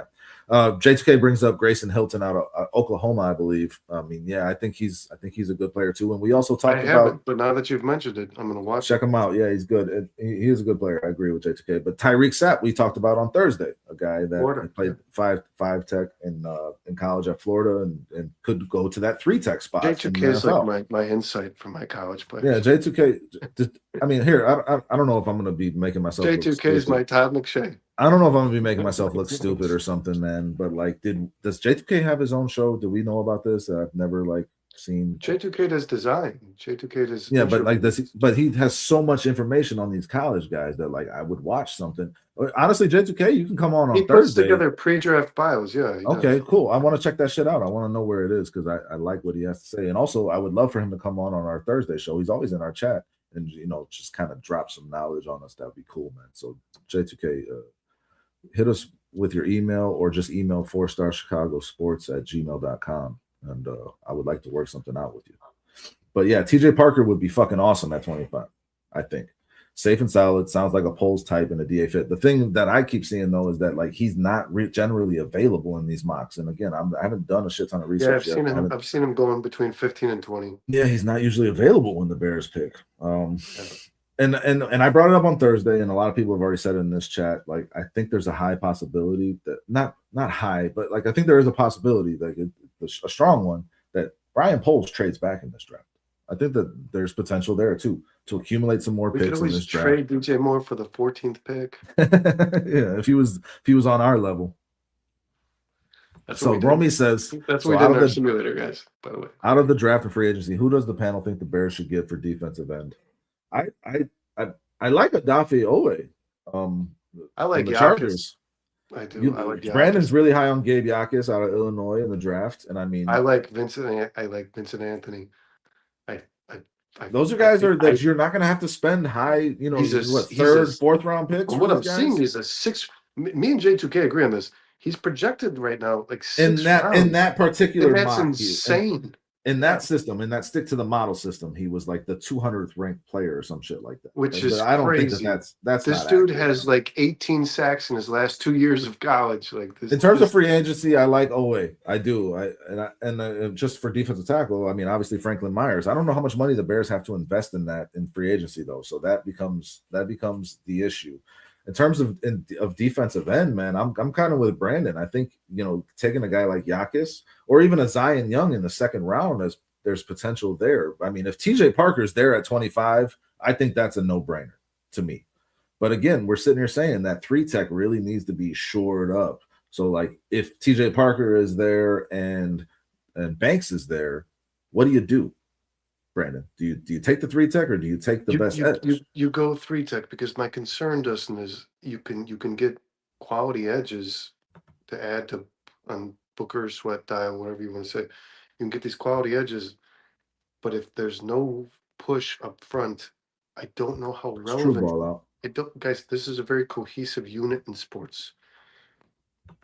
The guys in the middle have to be doing their job in order for the guys on the edge to win. You can beat the guy across from you, I think so. but if all he has to do is push you outside, right? Even around the quarterback, which most quarterbacks hate. They don't want the guy behind him. That's the strip sack. But All right, he can, JTK.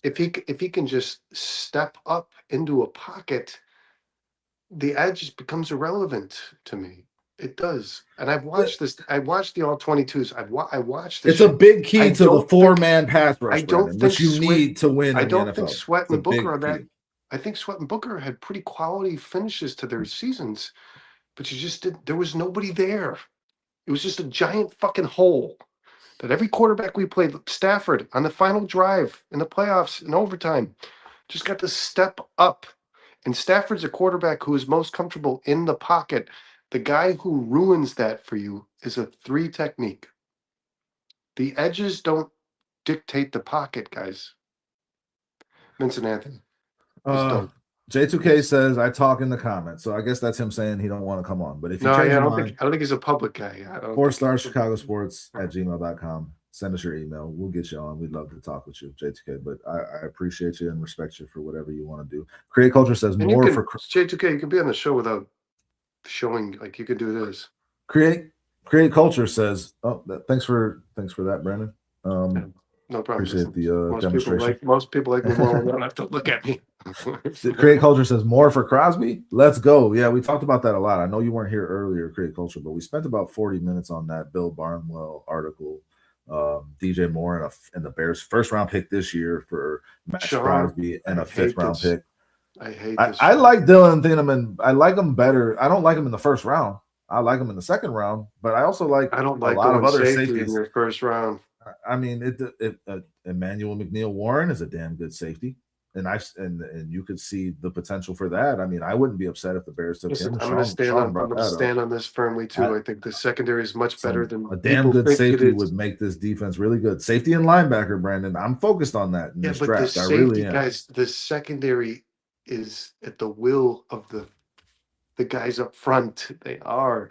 You can't cover forever. It doesn't matter how good you are. Ron? If the guys up front don't get home, the secondary suffers brutally. Again, I think guys, the anchor is the 3-tech.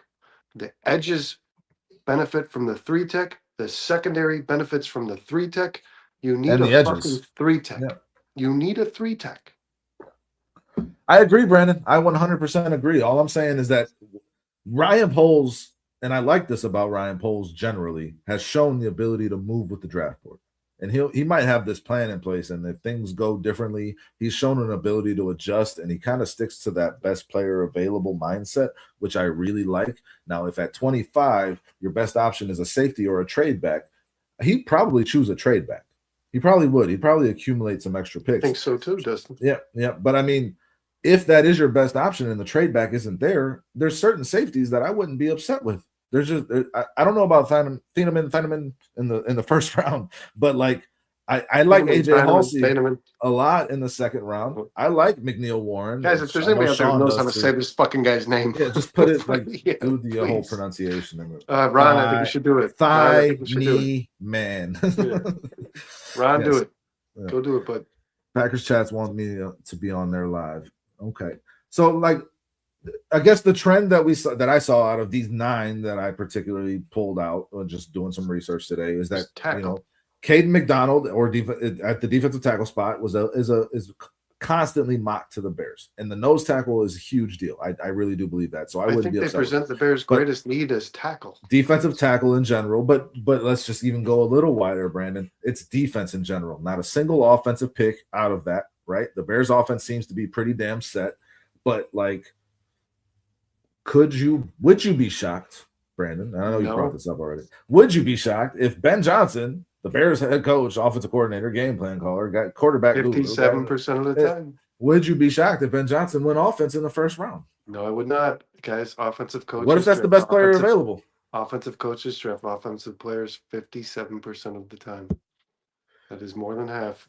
I would not be shocked at all if Ben Johnson tells Ryan Poles, get this defensive line figured out before the draft so I can do what the fuck So I can be want flexible. to do." Yeah. Yes, I very much believe that is a possibility. I don't like that it's just being left off the table, Dustin. And Okay. I understand Bears fans want defense. They should, because the defense You got to fix the defense. needs to be It's addressed. the weakest point But of this. but I style of don't this team, like that. for I sure. don't like that Bears fans assume that Ben Johnson won't go take the guy he wants. I don't like that at all. You need a left tackle, and I think Ben wants a running back. Hell yeah, J2K. Hit us up. I think Ben wants a running back that isn't DeAndre Swift, because when he was in Detroit, he wanted a running back that wasn't DeAndre Swift. For sure. You want a 3-down back. That's what you want. If you're Ben Johnson, you want a 3-down back, and you don't have one. I love DeAndre Swift. I do. Wayne says left tackle. Left tackle could be that first pick. Absolutely, guys. If Ben Johnson, J2K says watch out for CJ Allen being our first pick. Oh, Interesting. that'd be fucking CJ Allen is a monster. Yeah. If Ben Johnson took a left tackle with the 25th pick, guys, would you be upset? I really like Monroe Freeling. I really do. And who's the kid we passed on that everybody wanted us to draft, Dustin? When? During the offseason simulator. I don't remember exactly who you're talking about, Mike. Milano, it was something Hawaiian, sounded Samoan. I don't know. Oh, was it Lomu? It was Lomu. Lomu, yeah. We took Freeling over Lomu, yeah. If Ben Johnson decides to go offense with his pick, guys, wait. So here's the thing, okay? We talk about the depth. You talk about, because everybody's like, oh, an edge. This is a J2K. It's a deep edge class, right? You can get an edge in the second round, the third round, the fourth round. I think there are edges. They're going to be really quality NFL players that will be drafted, projected in the 4th, 5th round of this draft. I really do. If the left tackle class is very slim, why not get in on it? And Ben Johnson takes one at 25, how upset will you be? If it was Lomu, Brandon, even if it was Freeling, I would, like I said, I think he's going to shoot up draft boards as this process continues to go on. I really like him. We're losing chat members, as I mentioned, drafting offense on the first round. Let me say this. You made your point, and I asked you the question because I go wanted ahead. to hear what you had to say, but just give me a second to kind of Yep. say, even as an offensive coach, you have the responsibility as the head coach to look out for the best interest of the team. I personally am of the belief, and it was said earlier in the chat, best player available in the first round. I really just want to get a premier talent in the first round if I can, and I don't want to ignore that premier talent in order to address a need. I think you put yourself underwater by making decisions like that. I think you just add talent and you figure it out. I personally feel that way. But if there is talent like that on the defensive side of the ball and the offensive side of the ball, and they're equal, and you have that big glaring weakness on the defensive side of the ball, the offensive head coach has to consider the defense just to like, can my offense get the ball more? The defense has a big impact on how you're able to approach your offense in any given game, Brandon. The offensive coach has to think about that. I need to generate turnovers. I need to get 3 and outs. I need to get the ball back. I need to get better field position. That matters as well. So Ben Johnson has to consider that when you're looking at this defense, not being able to stop the run, being pretty mediocre and mid in terms of getting after the quarterback, those things create turnovers. They create, great field position for your offense to get quicker scores and have more possessions in a game. Well, and that matters to an offensive head coach too, Brandon. And he has a responsibility to think about that. the head coach is always going to think, guys, what, how many points do I need to score on average to win football games? That is decided on defense. Because you Right. need a certain amount of possessions to get those points. And those Yes. and how much, on average, how much points is your defense going to allow? Right. So if your defense allows 17 points per game, which is great in the NFL today, if you develop amazing. if you build the defense good enough to do that, Ben Johnson knows he can score more than 17 points every week, right? Yeah, he So can yes. do that with So fucking yes, 4 possessions. the Yeah. defense dictates whether or not you're winning games. So it is incumbent upon him to think about that, Brandon, and to have that top of mind going into this offseason, because he has to know that his defense getting better will only help. Yeah, because if his your offense. defense is allowing 31 points per game on average, your offense has the work cut out for him. You know what I mean? But let's flip this on its head a little bit, Brandon, because J2K already referenced our mock draft on Thursday night, and in that mock draft, we took Omar Cooper Jr. and we took Jadarian Price, which is incredible. We accumulated a lot of draft picks that seemed very unrealistic. I'm sure it was. It was very unrealistic. Yeah, we traded DJ Moore for the 14th pick in the draft. But Who did we take with the 14th pick?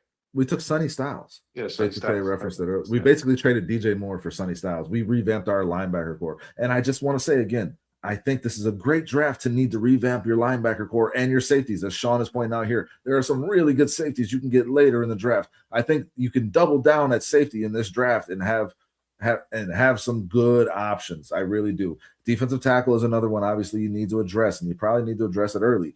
But what I was going to ask, Brandon, because we just had those guys staring us in the face, and there were other options on the defensive side of the ball, and we kind of put those on the back burner because these guys were just too much talent staring at us in those spots.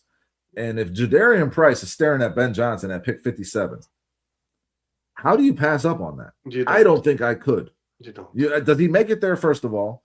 And because he's not even the second ranked running back in this draft, and I think he might be the second best running back in this draft behind Love, who is going to go in the top 10, as Romy points out right here, and who Price was behind at Notre Dame. I think Price might be the second best running back in this draft. If he's staring at you at 57, he might be better than some of these running backs that went high in last year's draft. I think you have to take a guy like that if you're the Bears. He's an incredible talent, and the Bears, all the teams in the NFL have the fortune that Price was behind Love, which will naturally put Price lower. Because if he stayed another year, he would have dominated. He's the best running back. He's the best. Yeah. We said this on Thursday. If Price stays in college for another year, he's the best running back in college football. So yes, Dustin, if Ben Johnson thinks he's got his future 3 down back in the second round, do it. Please do it. Because talent does outweigh needs. It does. As far as 4 stars, and I can speak for Sean and Kyle. Talent outweighs needs. Sean loves Jadarian Price. He texted us about it earlier today. Did. I know because and this is where we were going to go. Do a bio on him. Yeah. And this is where check out the 4starchicagosports.com. Sean's putting all the draft bios he's doing up there. But I mean, we were going to go this direction, Brandon, because we had the opportunity to draft him, and we did. And I just can't help but think, like, a guy like Price changes your offense so extremely, so quickly. Like it's just impossible to pass on the amount of talent that you're adding to that running back room. And like you said, the potential 3 down back there, or the potential game-breaking, game-changing back to start out with Monangai and Swift. Like, I think Ben Johnson, could be having wet dreams about that. Price is immediately your running back 1, right? Right. I mean, I don't know about immediately. Swift had a really damn good season, man. I love DeAndre Swift, but I think you could use Swift in a more complementary role if you have Price. For sure. Again, just the amount of things you can do with that running back room, the amount of flexibility it gives you, the amount of options it gives you in terms of personnel and in terms of roster moves potentially down the line. Like, it just gives you so much flexibility. In terms of Flex is saying it right here. How can the Bears go offense first pick again? I just don't see it. D-line was a question mark going into last season. This season, you can't kick that can down the road again. And Well, I it agree depends with on you. what you do in free agency. Exactly. There's multiple ways to skin that cat. Can you attack it in free agency? Can you attack it via trade? Can you also attack it in the draft? Just because you draft a offensive player with that first pick because they were the best player available on your draft board does not mean that you're eliminating focusing your attention on the defensive side of the ball later on in the draft, right? But I to me, it's just like it's got to be best player available for those first 2 picks, really. It's got to be. And if Jadarian Price is staring at me at 57, there's no way I'm passing up on it. And J2K brings up Flex, another guy I like, running back Singleton out of Penn State. I like him as well. Let me ask you this, Flex. And I agree with you. Like the Bears have. J2K says Flex Diggs, we won't draft an offensive player with the first pick. It's food for thought. We're just talking about it. Well, let me say this, okay? Because the Bears have spent a lot of capital on offense over the last few years. All of their first round picks have been on offense. But the Bears took a tight end in this draft at 10th. And it wasn't the guy that everybody thought it might have been. It wasn't the best tight end in the draft. And me and Dustin live. And they already have Cole Kmet on their roster, Brandon. And me and Dustin live on air said during that draft, have faith in the guy you hired as your head coach. This is the guy you wanted a head coach, and this is his first draft pick. Flex, if Ben Johnson thinks there's a left tackle who's a premier starter in the NFL, if Ben Johnson picks a guy on offense versus defense in the first round, who are we to question or disagree? I just don't think it's his team. And he might not be thinking that 3 tech is the most. Ben Johnson might be thinking the left. You're telling me the 3 tech is more important than the fucking guy who's protecting my quarterback. Like Ben Johnson might be having a whole different fucking view than you or I. And if Ben Johnson does something in this draft, I've learned my lesson. I will not criticize it. And I loved when he took. Yeah, you got to give it a chance. You got to let it play out. For Loveland, sure. All I said was, I don't know anything about the kid. I watched Michigan a little bit. I trust Ben Johnson. Didn't I say that on air? And I want to continue. Yeah, and I felt the same way, Brandon. And you want to continue to trust him until he gives you a reason not to. He has not done that up to this point. So I mean, and again, it's highly probable that the Bears do stack up on defense, and like teams that have that young quarterback and all these weapons on offense, that's generally what they do. It's the smart thing to do. Get draft defense. But those of you who said Tyler Warren was the guy, you're taking your foot out of your mouth, right? I mean, I guess Tyler Warren is still a good player, and I think Colston Loveland's a better player than Tyler Warren. Colston Loveland is a better player for this Bears offense than Tyler Warren. Yes, absolutely. 100%. For Ben Johnson's offense. And Ben Johnson knew that, and that's the point of what you're saying, that Ben Johnson knew this is what I need to unlock my offense, and that eventually played itself out and showed itself to be true. And if he were to do that in the first round of this draft and draft that left tackle, if Monroe Freeling is that guy or Lomu is that guy, I'm going to feel really fucking good about that because Ben Johnson has shown that he knows what the fuck he's doing. That's how I would look at it. I'm going to think trust in Ben. That's what I'm going to think. Yeah, but that applies also, Brandon, if you draft Caden McDonald, to me. It applies also if you draft a linebacker. It applies if you draft TJ Parker. I would imagine with those picks, Ben is leaning a little more on support on his coach, but that system is in place because of Ben Johnson, Brandon. Yeah, it's still just Ben Johnson. No, I'm not saying I trusted less. I listen. The defensive side of this draft was not. You had guys in Trapillo and Luther Burden and Colston Loveland who were starting in your games. And then you have Hippolyte. Made the biggest impact of any NFL draft class. Zay Frazier, Shamar Turner, Hippolyte. You have a bunch of injury and you didn't even mention Kyle Monungai, Brandon. And did not right. And then you have on the defensive side of this draft, you have a bunch of did not participates. So I want to see more from Dennis Allen. I do. The defensive side of this draft disappointed me a little bit. I'm not saying we took the wrong guys. We took guys with injury histories that got injured. And I don't know what the fuck happened. Does anybody know what happened to Zay Frazier? I don't know what fucking happened. It's a mental health thing. It's a mental health. I don't fucking know what happened to that guy. But like the defensive side of this draft is what lowered your score when the draft was said and done, right? When the season was in the bag, if you're thinking the Bears got like a B minus, none of the defensive players made an impact on this team. and that Yeah, and it that sucked because concerns Shamar me. Turner looked like he was about to, and that's He when did. the I injury loved him. happened. And I think I Shamar told you Turner's guys when he drafted him, I love yeah, this and fucking he's kid. that versatile guy that Dennis Allen's going to use all along that defensive line. So I still think that I don't think that you can call, like it was said earlier, that they whiffed on defense. I don't think you can say that because you just haven't seen enough. No, But yeah, it's just Brandon, they weren't available. yeah, Yeah, and they just couldn't make their way onto the roster for one yeah. reason or the other, right? But They like, didn't make an impact on the season. injury, Zay Frazier's issues, and Ruben Hippolyte just got taken out of the game and never made his way back in. But an embarrassing in the way. worst possible way, yeah. But we can make that counterpoint to what Flex is saying, Brandon. Like if they go offense, you got to trust Ben. But like again, what he's saying is very accurate. You couldn't stop the run. You couldn't get after the quarterback. We've been saying that. We were saying that all year. We were concerned about it going into the season, right? You more so than most. So like J2K saying here, I would have no problem with them drafting defensive tackles back-to-back picks with the first and second round pick. I wouldn't either, Brandon. You could see why that needs to happen. Absolutely. You could see why that needs to happen. And you still need safeties, Brandon. If you You're took going to have no McDonald with your safeties on first this pick, roster. if you take McDonald with your first pick and then draft a 3-tech in the second, you're not going to hear take me. Dominique Orange, or I mean, if you can just double up on we tackles, could throw names out, but like I'm just saying, if you think my interior defensive line is the biggest problem on this fucking team, and that's and I'm going to address it, right? The way you won't hear a goddamn complaint from me. In the way, kind of similar to how you addressed the interior of this offensive line last year. Obviously, it's a different pathway that you're doing it, but they doubled down with Jackson and Tooney.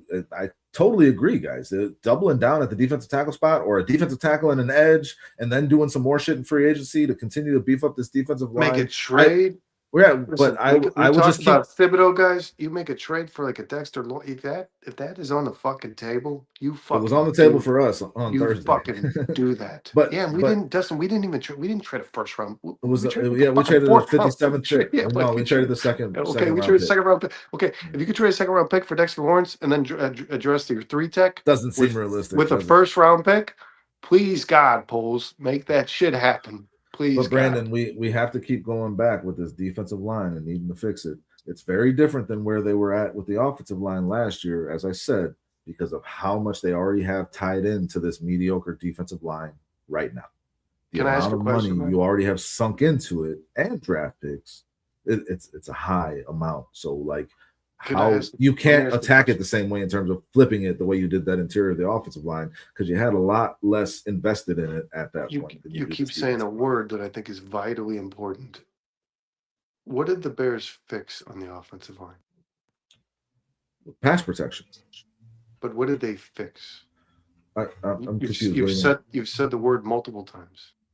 I'm not paying attention to what I'm saying. The interior of the offensive line. Yeah. That is your biggest problem on defense. It is. I don't think I'm just saying. I don't think that your edge is as weak as you believe it to be. I don't think you're as far as the Bears fans are concerned. I fucking love Austin Booker, man. I don't he's think only your going to get better. edge is all that bad, but they can't be very good if the interior sucks. That's just, to me, guys, football works from the inside out. That's what Ryan Poles said when he got here. That's what we're going to address. Took him a while to start showing that with his roster construction. Yep. And he worked from the outside in. He really did. He did quite the opposite of what he said he was going to do. And it led to lackluster results for sure. I think Sweat and Booker have the potential to be good enough players. Good enough. If you've got something on the inside. I really, really, really, really, I can't stress that enough, guys. The secondary, the edge position, all benefits from the havoc that can be wreaked from inside, and the Bears just don't have it. They just don't have it. It's not on this roster. Brandon, we've spent so much time though talking about this defensive line in terms of fixing this defense, but Jaquan Brisker is a free agent. Kevin Byard is a free agent. Your backup safeties, one of them will be back. Your backup safeties are free, but you still need to draft them. Your linebackers, you're going to cut Tremaine Edmonds. You're going to cut Tremaine Edmonds. TJ Edwards is too slow to play linebacker in the NFL at this point. It is just past him. I like this free agent class in linebacker. So, I do. People keep throwing the draft. People keep throwing the draft. All the Devons. Yeah.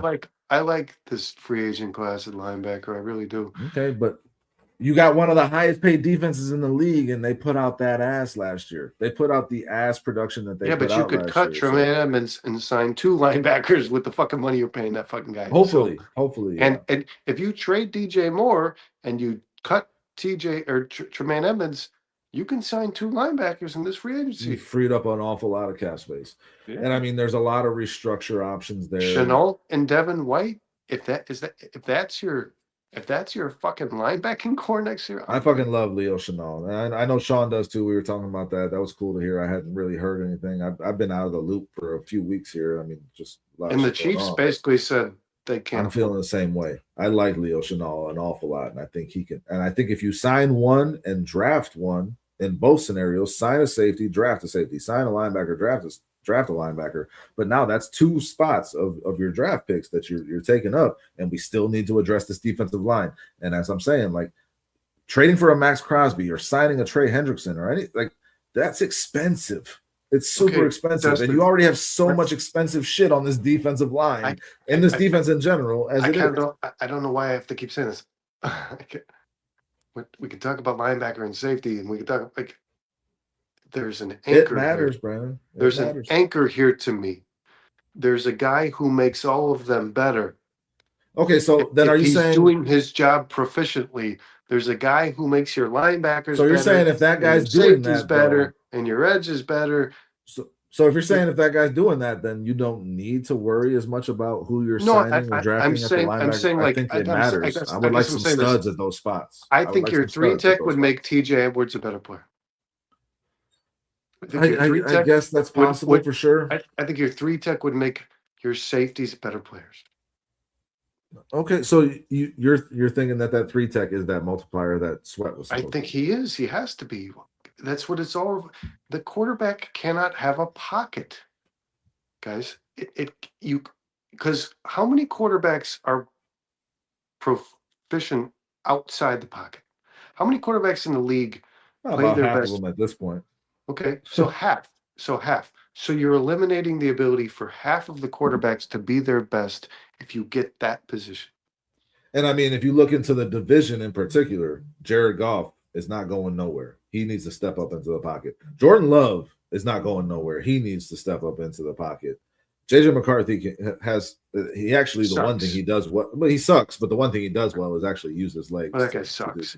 If he does anything, he just. So sucks. I mean, but yeah, I mean, like just looking at your division, that's a huge need for sure. That interior pressure, Brent. I agree with you 100%. All I'm saying is I think you still need some damn good players at some other spots too. I think a really good linebacker could change this defense in the same kind of way. I really do. I think having that ball hog and safety back there could really do some things. So I mean, the chat is doing some weird shit. I didn't see a chat for a very long time, and then it all just loaded up. That's why I'm getting behind on this chat. So I just want to let you guys know, like I'm getting a little glitchy here. I don't know if it's my connection or what, but I saw no chats for like the last 5 minutes, and I was wondering where the hell y'all went, and now they all just dumped on me. So like I'm gonna have a problem with keeping up with that if that's what happens. J2K says, would you extend Edmonds to reduce his contract to what a will linebacker makes, saving cap space while not creating a hole? If we all look back on this season, J2K, I think if you're being honest with yourself, there was a moment where you're like, holy shit, Edmonds is actually impressing me. Edmonds is actually doing what I thought he was brought here to do. There was a moment where that happened. So I don't think it's out of the realm of possibility. I think it just makes too much sense with what you can save to cut him and just move on at this point. But I don't know how. Injury is a problem. I don't want more of the same. Never overlooked. I'd rather have DeMarco Jackson right now than Tremaine Edmonds. Injury is not an excuse. It's a part of the problem. So like if you're like Tremaine Edmonds, well, he was injured for like, well, that's a problem. That's a fucking problem. But Dustin, you sent me a text. I don't have all the time to go back and read all this shit, man. So I'm sorry. I don't know what's going on. You sent me a text before the championship round, okay, before the AFC NFC championship round, that the 4 highest graded tackle tandems were the ones remaining in the NFL. Do you remember that? I'm sorry, I was reading chats. I was trying to catch up with this. You sent me a text that said that the 4 teams remaining in the NFL, the Patriots, the Seahawks, the Rams, who the Patriots play, the Broncos, The Broncos, yes. had the 4 best tackle tandems statistically in the NFL. Yeah, it matters. It matters. That is where it doesn't just matter. That is the anchor. That's where it starts. 100%. You build off that. So when you can take a Jalen Carter or a Darnell Wright, guys, you take a fucking Jalen Carter. I felt that way at the time, Brandon. I still feel that way, and I think you look at what teams have done, like the Seahawks. Drafting Byron Murphy, like that changed their defense. Braden Fisk. That Braden Fisk for the Rams, and I mean Jared Verse as well, obviously. I mean, that whole defensive line is just monstrous, And I mean, the Patriots going and signing Milton Williams, who I fucking loved, and I really wanted the Bears to sign. So did I.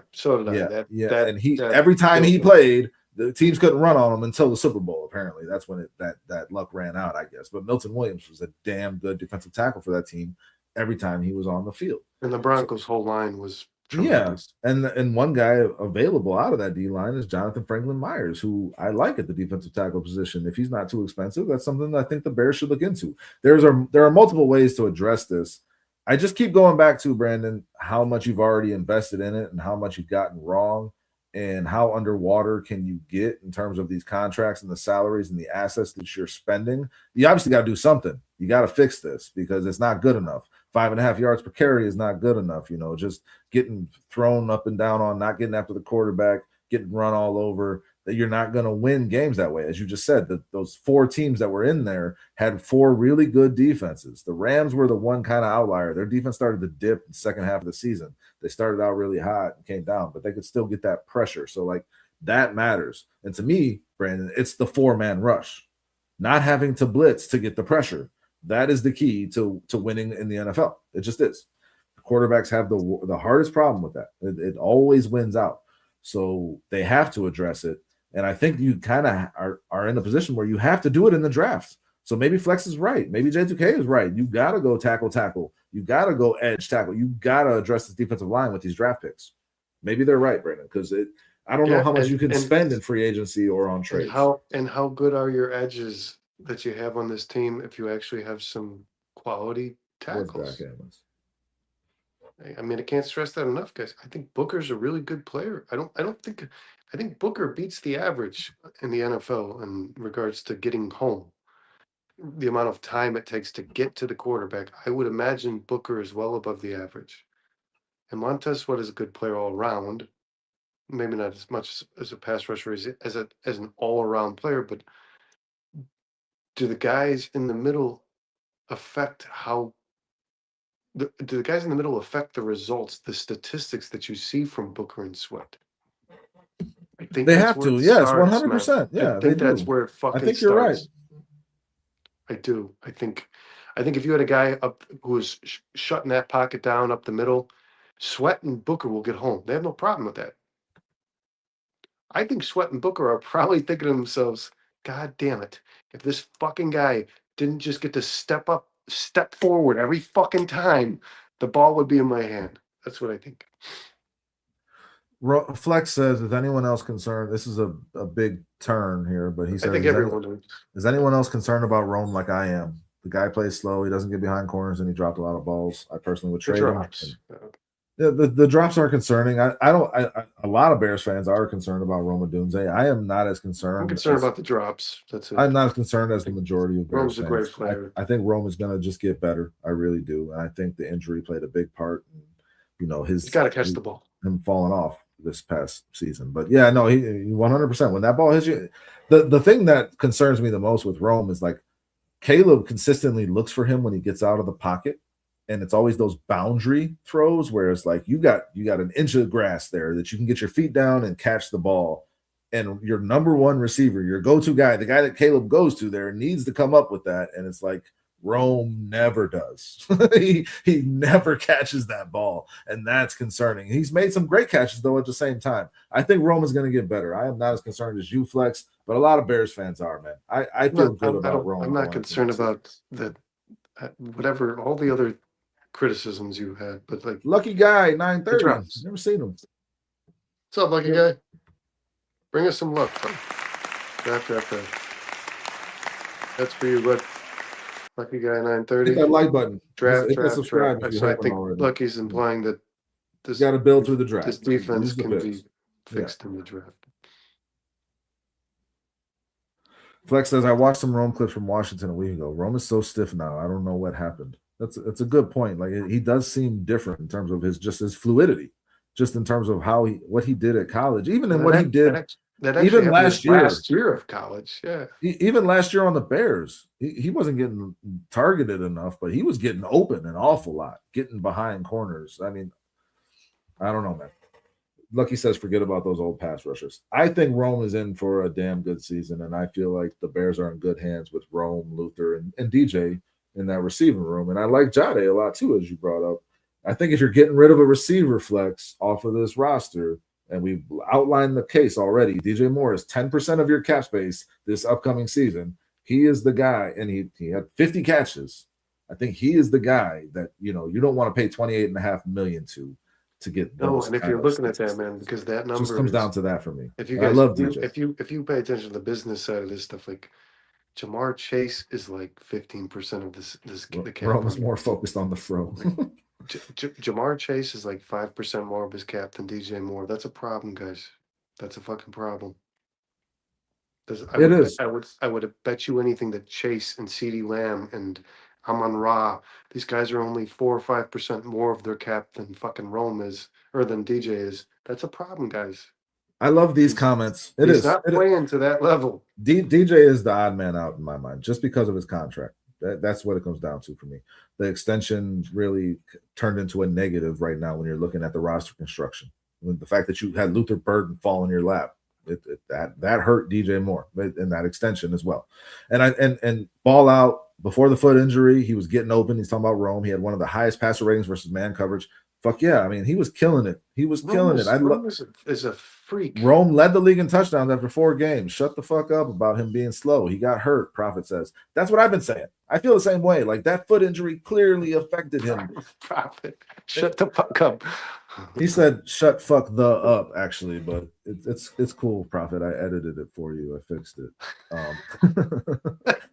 But Rome was fucking awesome, man. He was killing. He was on my fantasy team. He was one of my best players. I mean, and I loved watching him. And he was getting open. I agree 100%. I am not worried about Rome going into this next season as long as he gets healthy. And we could talk about the play in overtime from Caleb to Moore to win at one moment of the season. But the pass where Caleb left his feet and just threw it to us, guys. That pass, and I had fights with people online about this.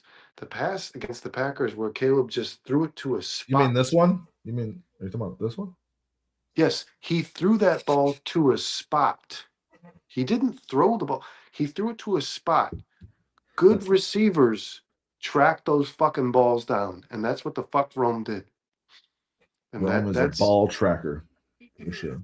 He loves tracking those balls. Tracking the balls. So that was a big play for that, and Caleb got the credit because he's so off platform, and it's just a miracle that a guy can make that. The fact that he got away from the rush and made that throw. And the arm throw is just ridiculous. But Rome put himself in. First off, he got licked.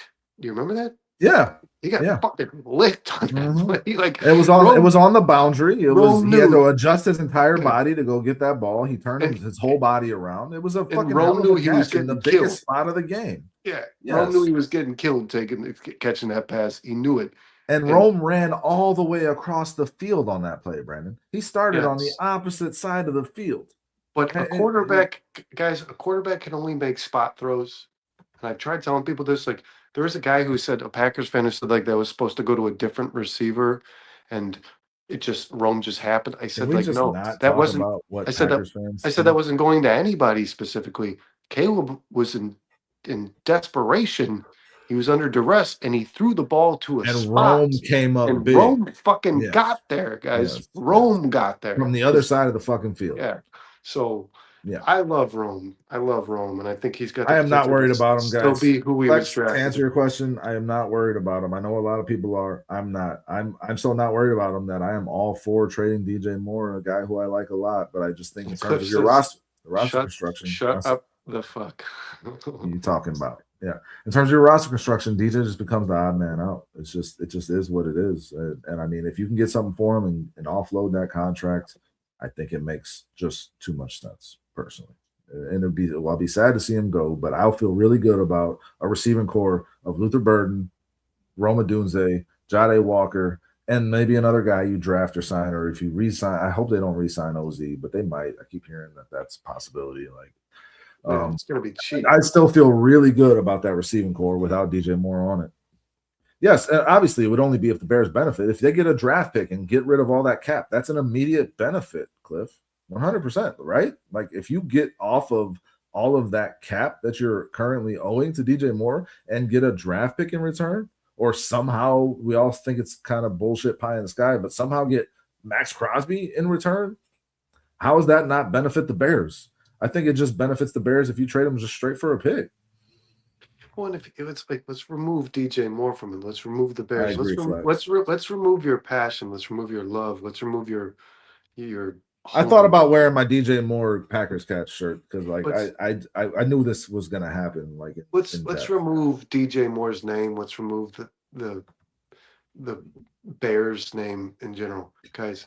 If you are strong in one part of your team, yeah, that's the point we keep. And weak in another, and one of the strong pieces of your team can benefit one of the weaknesses of your team. Remove the names, remove the passion, remove the love you have for this guy. Let's just look at it analytically from a business standpoint. You should always try to improve a weakness. Yeah, use your strength to improve the weakness. I mean, it becomes redundant. And then Brandon, works. I went through the cap figures. It's 9.8% of your cap next year. DJ Moore, are you guys here? Just ask this question, regardless of where he goes and what you get back. Are you okay with 9.8% of your cap being paid to 600 yards receiving, 75 targets, 50 catches, and 5 touchdowns or 6 touchdowns? Well, let me ask you this. Are you okay with that? Brandon, are you okay with that? Yeah. No, I'm not. And let's take out the fucking Steve. Listen, what if the Giants just said we'll give you Dexter Lawrence for the Giants receiving core is trash. Without neighbors especially. What if the Giants just said we'll give you Dexter Lawrence for for DJ Moore? Straight up. You guys doing that? The Giants what? The Giants said we'll give you Dexter Lawrence. I was reading the chat, sorry. For DJ Moore. I mean, of course. I think everybody in here would. I think. Are you getting a top 3-1 technique in the league for DJ Moore because are you going to refuse that because you love the guy? I mean, it's just the writing's on the wall as far as I'm concerned when it comes to DJ Moore. Well, Cliff, I don't think that anybody's saying that he is that. That's not the point. The fact is that he is very good, and that him being very good led to him getting this extension. And now that you've added so many weapons alongside him on this offense, well, Brandon, he was the only weapon for many years, and he performed very well. And he performed very well this year. But the fact is, there's a lot of other weapons now, and just does the production match the pay? The fact that he's very good is what got him paid. The fact that he's very good is what makes him a potentially desirable trade asset. Well, and for those who missed the show, it's not about DJ the early portion of the show. It's not nagging DJ Moore, Cliff. Dustin said it best. You said it best, man. This is the best point I've heard about this. It's the strongest point. It is the only point. And I don't know what you're going to say, but let's hear it. Well, somebody said, well, DJ Moore just didn't. There was too many mouths to feed, and DJ Moore just didn't get enough targets. Why would that change? That's not going to change. It's only going to get worse. It's only going to get worse, and his contract stays the same. Luther Burden's time on the field is going to improve. So, like, I just don't. Do you believe that DJ gets more targets next season? I think it stays the same. Maybe it goes down. If it either stays the same, Brandon, or it goes down, barring injury. You know, it really took that Rome injury for DJ to start getting involved in the offense. It's the best argument I've heard about it. It is. It won't DJ because you could say, he didn't Barring have the injury, production. Brandon. He didn't have the production because he just wasn't targeted. I don't think that'll. I don't see that being different. Exactly, Profit's making my point here. Getting the cap relief is as valuable as any player in return. Actually, I think it's probably more valuable because it opens up so much for you to add other players and really address spots that are much more. And if you guys watched our crucial simulator, to impact. we got for this Omar Bears Cooper. team. So, Yeah, that's not it's gonna not like happen. I don't it's think. not like if you traded DJ Moore, Ryan Poles and Ben Johnson still can't add talent to this wide And receiver. I fucking love Omar Cooper Jr. and I think that he has the potential to be a. I thought he top was 3 receiver Indiana's in this best draft. football player. I really Yeah, did. You're going to I say thought- Mendoza. I thought Cooper was the biggest playmaker on that football team. I did. Yeah, and I mean he disappeared for. He's a bit of a time, freak. But yeah, I mean, like I think that could be a potential steal in a draft like this where there's so many good receivers. So I mean, there's all kinds of options, I guess, is the point. And it's just like we love DJ. He's a Bear, and that's what it is right now. But like if you're looking at what makes the most sense for your roster construction and what is now the biggest offseason in Chicago Bears history up to this point, for me, you have to that cap room, as Prophet is saying here, is the most valuable thing. Poles need some room to work with. And I have to say it, and that's where you can. It's a place you can get it. This is going to piss people off, but I have to say it. I have to. Are the Bears playing in the NFC Championship game against the Seahawks if DJ Moore finishes a route? I kind of throw it out there. I didn't want to get back into that. I've moved on from it. You know how everybody knows how I was very vocal about how I felt about it. It is what it is. DJ has always kind of run his routes that way. When you go and look at him, it's just what it is. I don't know if it makes it better or worse. It's just what it is. That's just what it is. I don't know that. This is a deep wide receiver draft. True, this is. And then Cliff says, "I would like to see DJ and an Adam Thielen." True. This wide receiver class, there's like 10 wide receivers going off the board in the first round, which is fucking unheard of, by the way, guys. When was the last time? That doesn't happen anymore because there's so much. You can sign undrafted free agents at this position to become stars in the NFL. You could take guys in the 5th round. How many examples can we provide of people who wide receivers become studs that were drafted in the late rounds of the draft? Guy who just got cut today was a 5th round pick, Tyreek Hill. Been one of the best receivers in football. Cooper Kupp for a good portion of his career. Was it 3rd round pick? And what is Puka Nacua? I don't know what these guys, but like I believe he was a 5th round pick as well. So or was he a 3rd? It's very strange to see this position so high valued in the draft, but it really is this year. That the mock draft has 4 or 5 receivers taken in the top 20 picks. Bro, I saw on one of those mocks I was looking at the Steelers, I think at 21, taking Mekhi Lemon, and that feels like Lemon that feels like a steal. He's board. The best slot receiver in the draft. And you can get him at 21 if you're the Steelers. Cliff says, you guys think Tyreek is done? Omar Cooper will not be taken in the 1st round. No, he won't. He might not be taken in the 2nd. But I don't know. I think he should. I think he again could be a top 3 receiver in this draft. Yeah, he's a playmaker. Cliff says, you guys think Tyreek is done? He's getting old, and that was a bad injury. I don't know that he's done, but I don't know that I would very much a bad injury. I would not want the Bears to take a shot on Tyreek unless it was your legs very cheap. That's. I feel bad for Tyreek. I do, and I don't think he's a very good person, so I probably shouldn't. But Flex, that guy's leg might not be the same, man. For a guy, and for a guy who only lives off of his speed, that's a big problem. That's not good. Not good, guys. Flex says if they trade DJ for Crosby, I can see that, which was the article that we started off the show with. And he says, but just trading him for a 2nd rounder when we finally are a winning team, no thanks. I mean, we'll just disagree, man. I think you got to make tough decisions when you get into this spot in the NFL. Okay, Flex. The Bears have gotten into this window, the Bears have gotten into this competitive window, Brandon, and like their roster is highly paid. They're negative in cap. You're going to have to make tough decisions, and this is probably. I said this in a text. Let's say you don't trust Rome. I think Flex already said that. I don't trust Rome. He doesn't like trading DJ for a 2nd round pick. What if you take? Probably not ball out. What if you take the 2nd round pick and you draft Omar Cooper? I feel pretty good about that, Brandon. I mean, you just took a 28.5. You just took a $28.5 million contract and turned it into what, a $7 or $8 million a year contract, and I don't know that there's really that big of a drop off in terms of talent or I don't think so at potential all. production in this offense. I mean, it's a no brainer to me. I think they're Like actually if I'm doing that in Madden, I'm constantly doing that. I mean, now there's no human element to Madden. It's just this is a computer. Like, so it's a little different. There's a human element in the NFL that kind of gets forgotten about, and I understand that, and I'll acknowledge that. But at the end of the day, these guys are assets, and your job is to put the best possible product on the field as a GM, and that's going to lead to some tough decisions. And I think I think DJ might end up being one of them. But J2K has made the point over and over, and I haven't read it yet, so I just want to kind of go back to it. Next year, it's $8 million to get out of DJ Moore. The year after, it's $4 million. It becomes significantly less. This year, it's $35 million. That's why they talk about the restructure. Right. So, but the restructure creates more dead cap future, though. So you don't. Right. I don't think you want to. You don't want to. Less now. Yeah. You don't want to do that with DJ Moore. Either you trade him or you keep him and you get out of him when it's a little cheaper, or you trade him when it's a little cheaper next year and you get more back from it. So J2K has made that point, and it is a valid one. And I'm not going to sit here and say I'll be upset if DJ Moore is on this roster come next season. DJ Moore is a damn good player. This team is good with him on it. I want them to be great, though. That's all.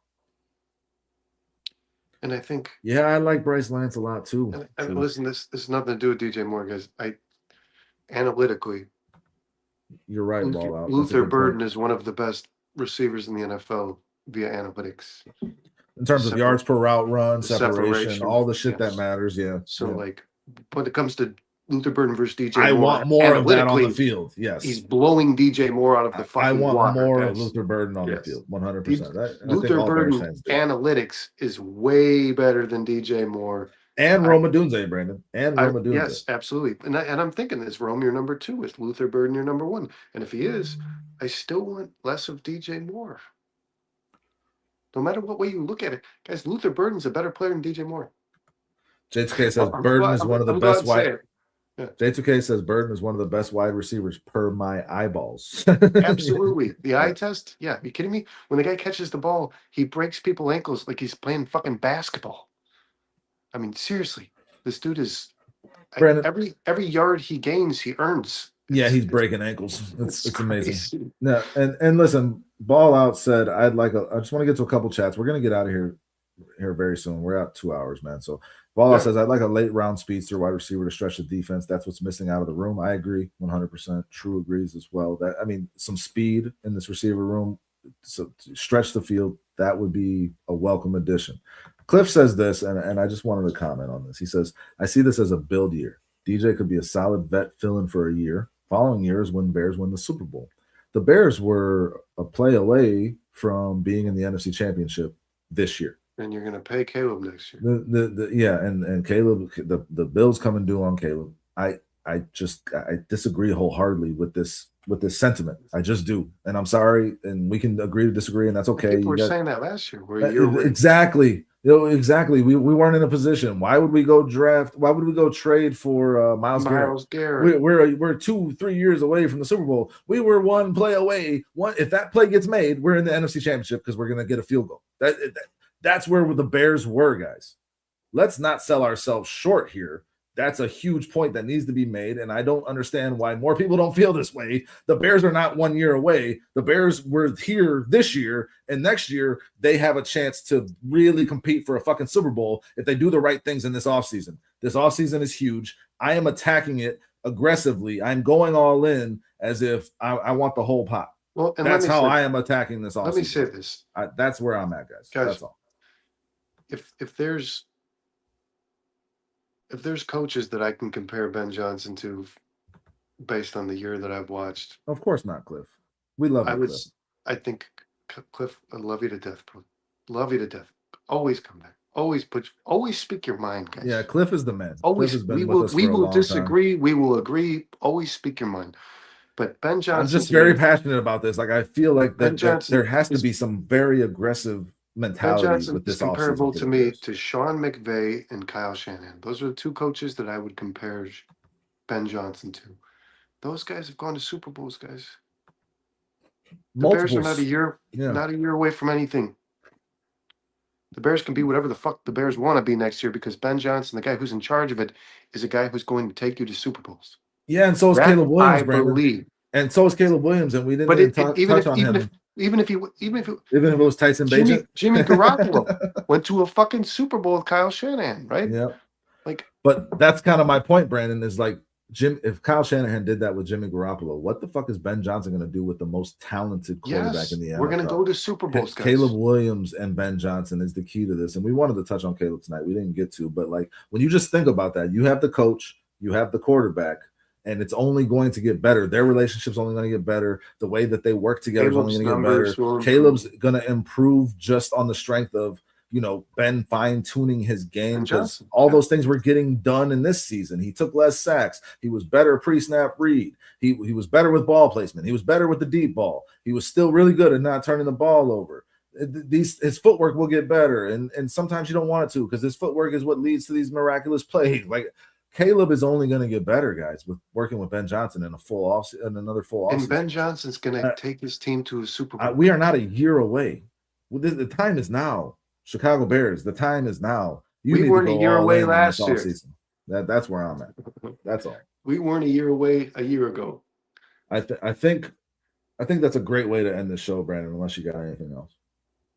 No, I think you have your head coach. And when you have your head coach, like Mike Vrabel is in New England, who just went to a Super Bowl, when you got your head coach, guys, you go to fucking Super Bowls. You go to fucking Super Bowls. Yes, sir. And I mean, that's the goal this year, I think. And this offseason is hugely important. And we're going to be here every step of the way at 4-Star Chicago Sports. Always speak your mind, please. Yeah, please. Always, guys. We don't want a bunch of people in here agreeing with us. That doesn't make for good content. And the passion is what matters the most. We're all passionate about the Chicago Bears team. We finally have a good thing going, and I want to keep my foot on that pedal. That's all. That's where I'm at. So I want to put my foot on the throat that is the NFL. 4 Stars is going to be here through every part of this, really historically important offseason in my mind. We're going to be here every step of the way. We love having you guys here with us. We'll be back on Wednesday with the Bear awesome. There. This is great. Yeah. Thursday, we got the Bear Minimum. And then the Northside 9 kicking back into gear. They're doing some big things over there. Cubs you guys talk. Check that out. That show's about to blow the fuck up, for real. You could say that you were there.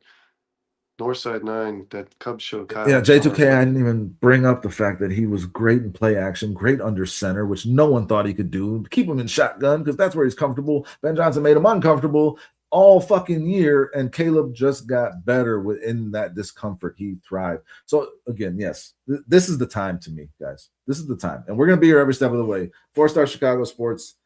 We love you guys. You guys make this shit. MVP next year. I'm calling it. All right. Bear the fuck down. This has been a lot of fun. If you haven't hit that like button, what the fuck are you thinking? If you're not subscribed, what the fuck are you doing with your life? We love you. We had fun. I hope you guys did too. And we'll see you next week. Later this week. Bear down.